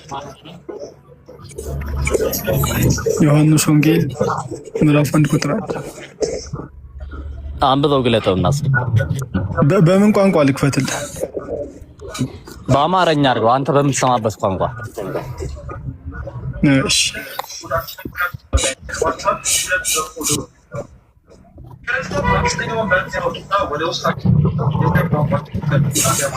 ይኸው አንብበው እስኪ። በመጀመሪያ ቃል ነበረም፣ ቃልም በእግዚአብሔር ነበር። እዚህ ጋር አካላዊ ቃል ይላል። በመጀመሪያ ቀጥል፣ ጨርሰው ዝም ብለው ቀጥል እኮ ጨርስ እያልኩ እኮ ነው። ቀጥል። እሺ በመጀመሪያ ቃል ነበር፣ ቃልም በእግዚአብሔር ነበር፣ እግዚአብሔርም ቃል ነበር ይላል። ቃልም እግዚአብሔር ነበረ። ሂድ አጭበርባሪ። ቃልም እግዚአብሔር ነበረ፣ እግዚአብሔርም ቃል ነበር ነው የሚለው። ቃልም እግዚአብሔር ነበረ ነው የሚል አንተ። እኔ እኮ እውር መሰልኩህ? አንብብ ወእግዚአብሔር ውእቱ ቃል ምን ማለት ነው? እሱ ግዕዝ እኮ ነው። እሱ ታዲያ ሞኙ ቀዳሚሁ ቃል ውእቱ ወውእቱ ቃል በእግዚአብሔር ታወራ ነበር። ወእግዚአብሔር ውእቱ ቃል ምን ማለት ነው? የግዕዝ መምህር ነኝ እኮ። ስማይ ልንገርህ፣ እኔ የግዕዝ መምህር ነኝ። ራማ እባላለሁ በነገራችን ላይ። ምን ማለት ነው? ስማይ ልንገርህ እኮ። ስማይ መጀመሪያ ምን ማለት ነው? አዳምጠኝ፣ አትጩህ። ምን ማለት ነው? ቀዳሚሁ ቃል ውእቱ ወውእቱ ቃል በእግዚአብሔር ወእግዚአብሔር ቃልም እግዚአብሔር ነበረ። ውእቱ ቃል ወእግዚአብሔር ውእቱ ቃል። ስለ ግዕዝ አገባብ አንተ ነህ ብታስረዳኝ። ወእግዚአብሔር ውእቱ ቃል ምን ማለት ነው? ስማኝ እንጂ ስለ ግዕዝ አገባብ አንተ ነህ ብታስረዳኝ ነው። ተርጉመው። ቃልም እግዚአብሔር ነበረ። ቃልም እግዚአብሔር ነበረ። ወእግዚአብሔር ውእቱ ቃል ማለት ቃልም እግዚአብሔር ነበር ማለት ነው። ያ አማርኛውን ፍታ። አንተ አይደለም እኮ የምተረጉመው። አማርኛውን ተወው። ይሄንን አንብበህ ተርጉም። መምህር አይደለ? ይሄን ተርጉም። መልካም። እስኪ አሁን ስማይ ዝም ብለህ ስለ ግዕዝ አገባብ አንተ ምንም አይነት እውቀት የለህም። አሁን እኔ ከዚህ ጋር አካላዊ ቃል ላሳይህ ነኝ አይደለ? ኧረ እባክህ የት አባይ ተማርኩ? ወእግዚአብሔር ውእቱ ቃል የሚለውን ተርጉም እኮ። ቀዳሚሁ ቃል ውእቱ ቃል በእግዚአብሔር። ቆይ አንዴ ራማ ተናደድክና ስድቡ ይቅርበት። ትልቅ ሰው ነህ ምናምን። ይሄ ስድብ ትክክል አይደለም። የት አባህ ምናምን አይባልም። እንትን ነው አጭበርባሪ ስለሆናችሁ እኮ ነው የምናደረው። ሰማይ ልንገርህ፣ መጽሐፍ ቅዱስን ሳትማር አንዴማ አዳምጥ ራማ አንዴማ አዳምጥ። አባቴን ይታቋል። እኔ እናንተና አይደለም የምናወራው። አባት ምን አመጣው እዚህ ጋር? ለምን ትሳደባለህ? ለምን ተዋሻላችሁ? ነው? እኔ እኮ የምለው ለመጽሐፍ ቅዱስ ትንሽ ግንዛቤ የሌላቸውን ሰዎች እያስገባችሁ አሁን ግዕዙን ክፈተው አልኩ። አካላዊን ካለ እዚህ ጋር ላሳይህ ዘንድ የሚል አገባብ አለ፣ በእግዚአብሔር የሚል አገባብ አለ። ስለ አካላዊ ቃል ላሳይ ነው አይደለ? አንተ ግን ዝም ብለህ ትገምታለህ። ካንተ የተሻለ እኔ ስለ ግዕዝ እውቀት አለኝ እያልኩ እኮ ነው። ራማ እኮ ይሄንን ተርጉም እንደ እግዚአብሔር ውእቱ ቃል ነው። ቃልም እግዚአብሔር ነበረ ነው ብለህ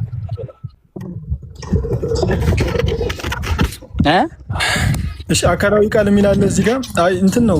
ምን መሰለህ ራማ፣ በጣም ትናደዳለህ፣ ትሳደባለህ ምናምን። ይሄ ባለጌነት ነው። እዚህ ጋር ወላጆቻችን የሉም፣ ወላጅ የለም፣ እሱ ወላጅ የለም። እናንተን አጭበርባሪ ምናምን አይባልም። እሺ ማሄር አንድ ጊዜ እሺ፣ አሁን አውጥልኛል። ከወጣለህ አካላዊ ቃል የሚል ቃል እዚህ ቦታ ላይ አላየንም። ስለዚህ በጣም እናዘናለን። አካላዊ ቃል የሚል መጽሐፉ ላይ የለም።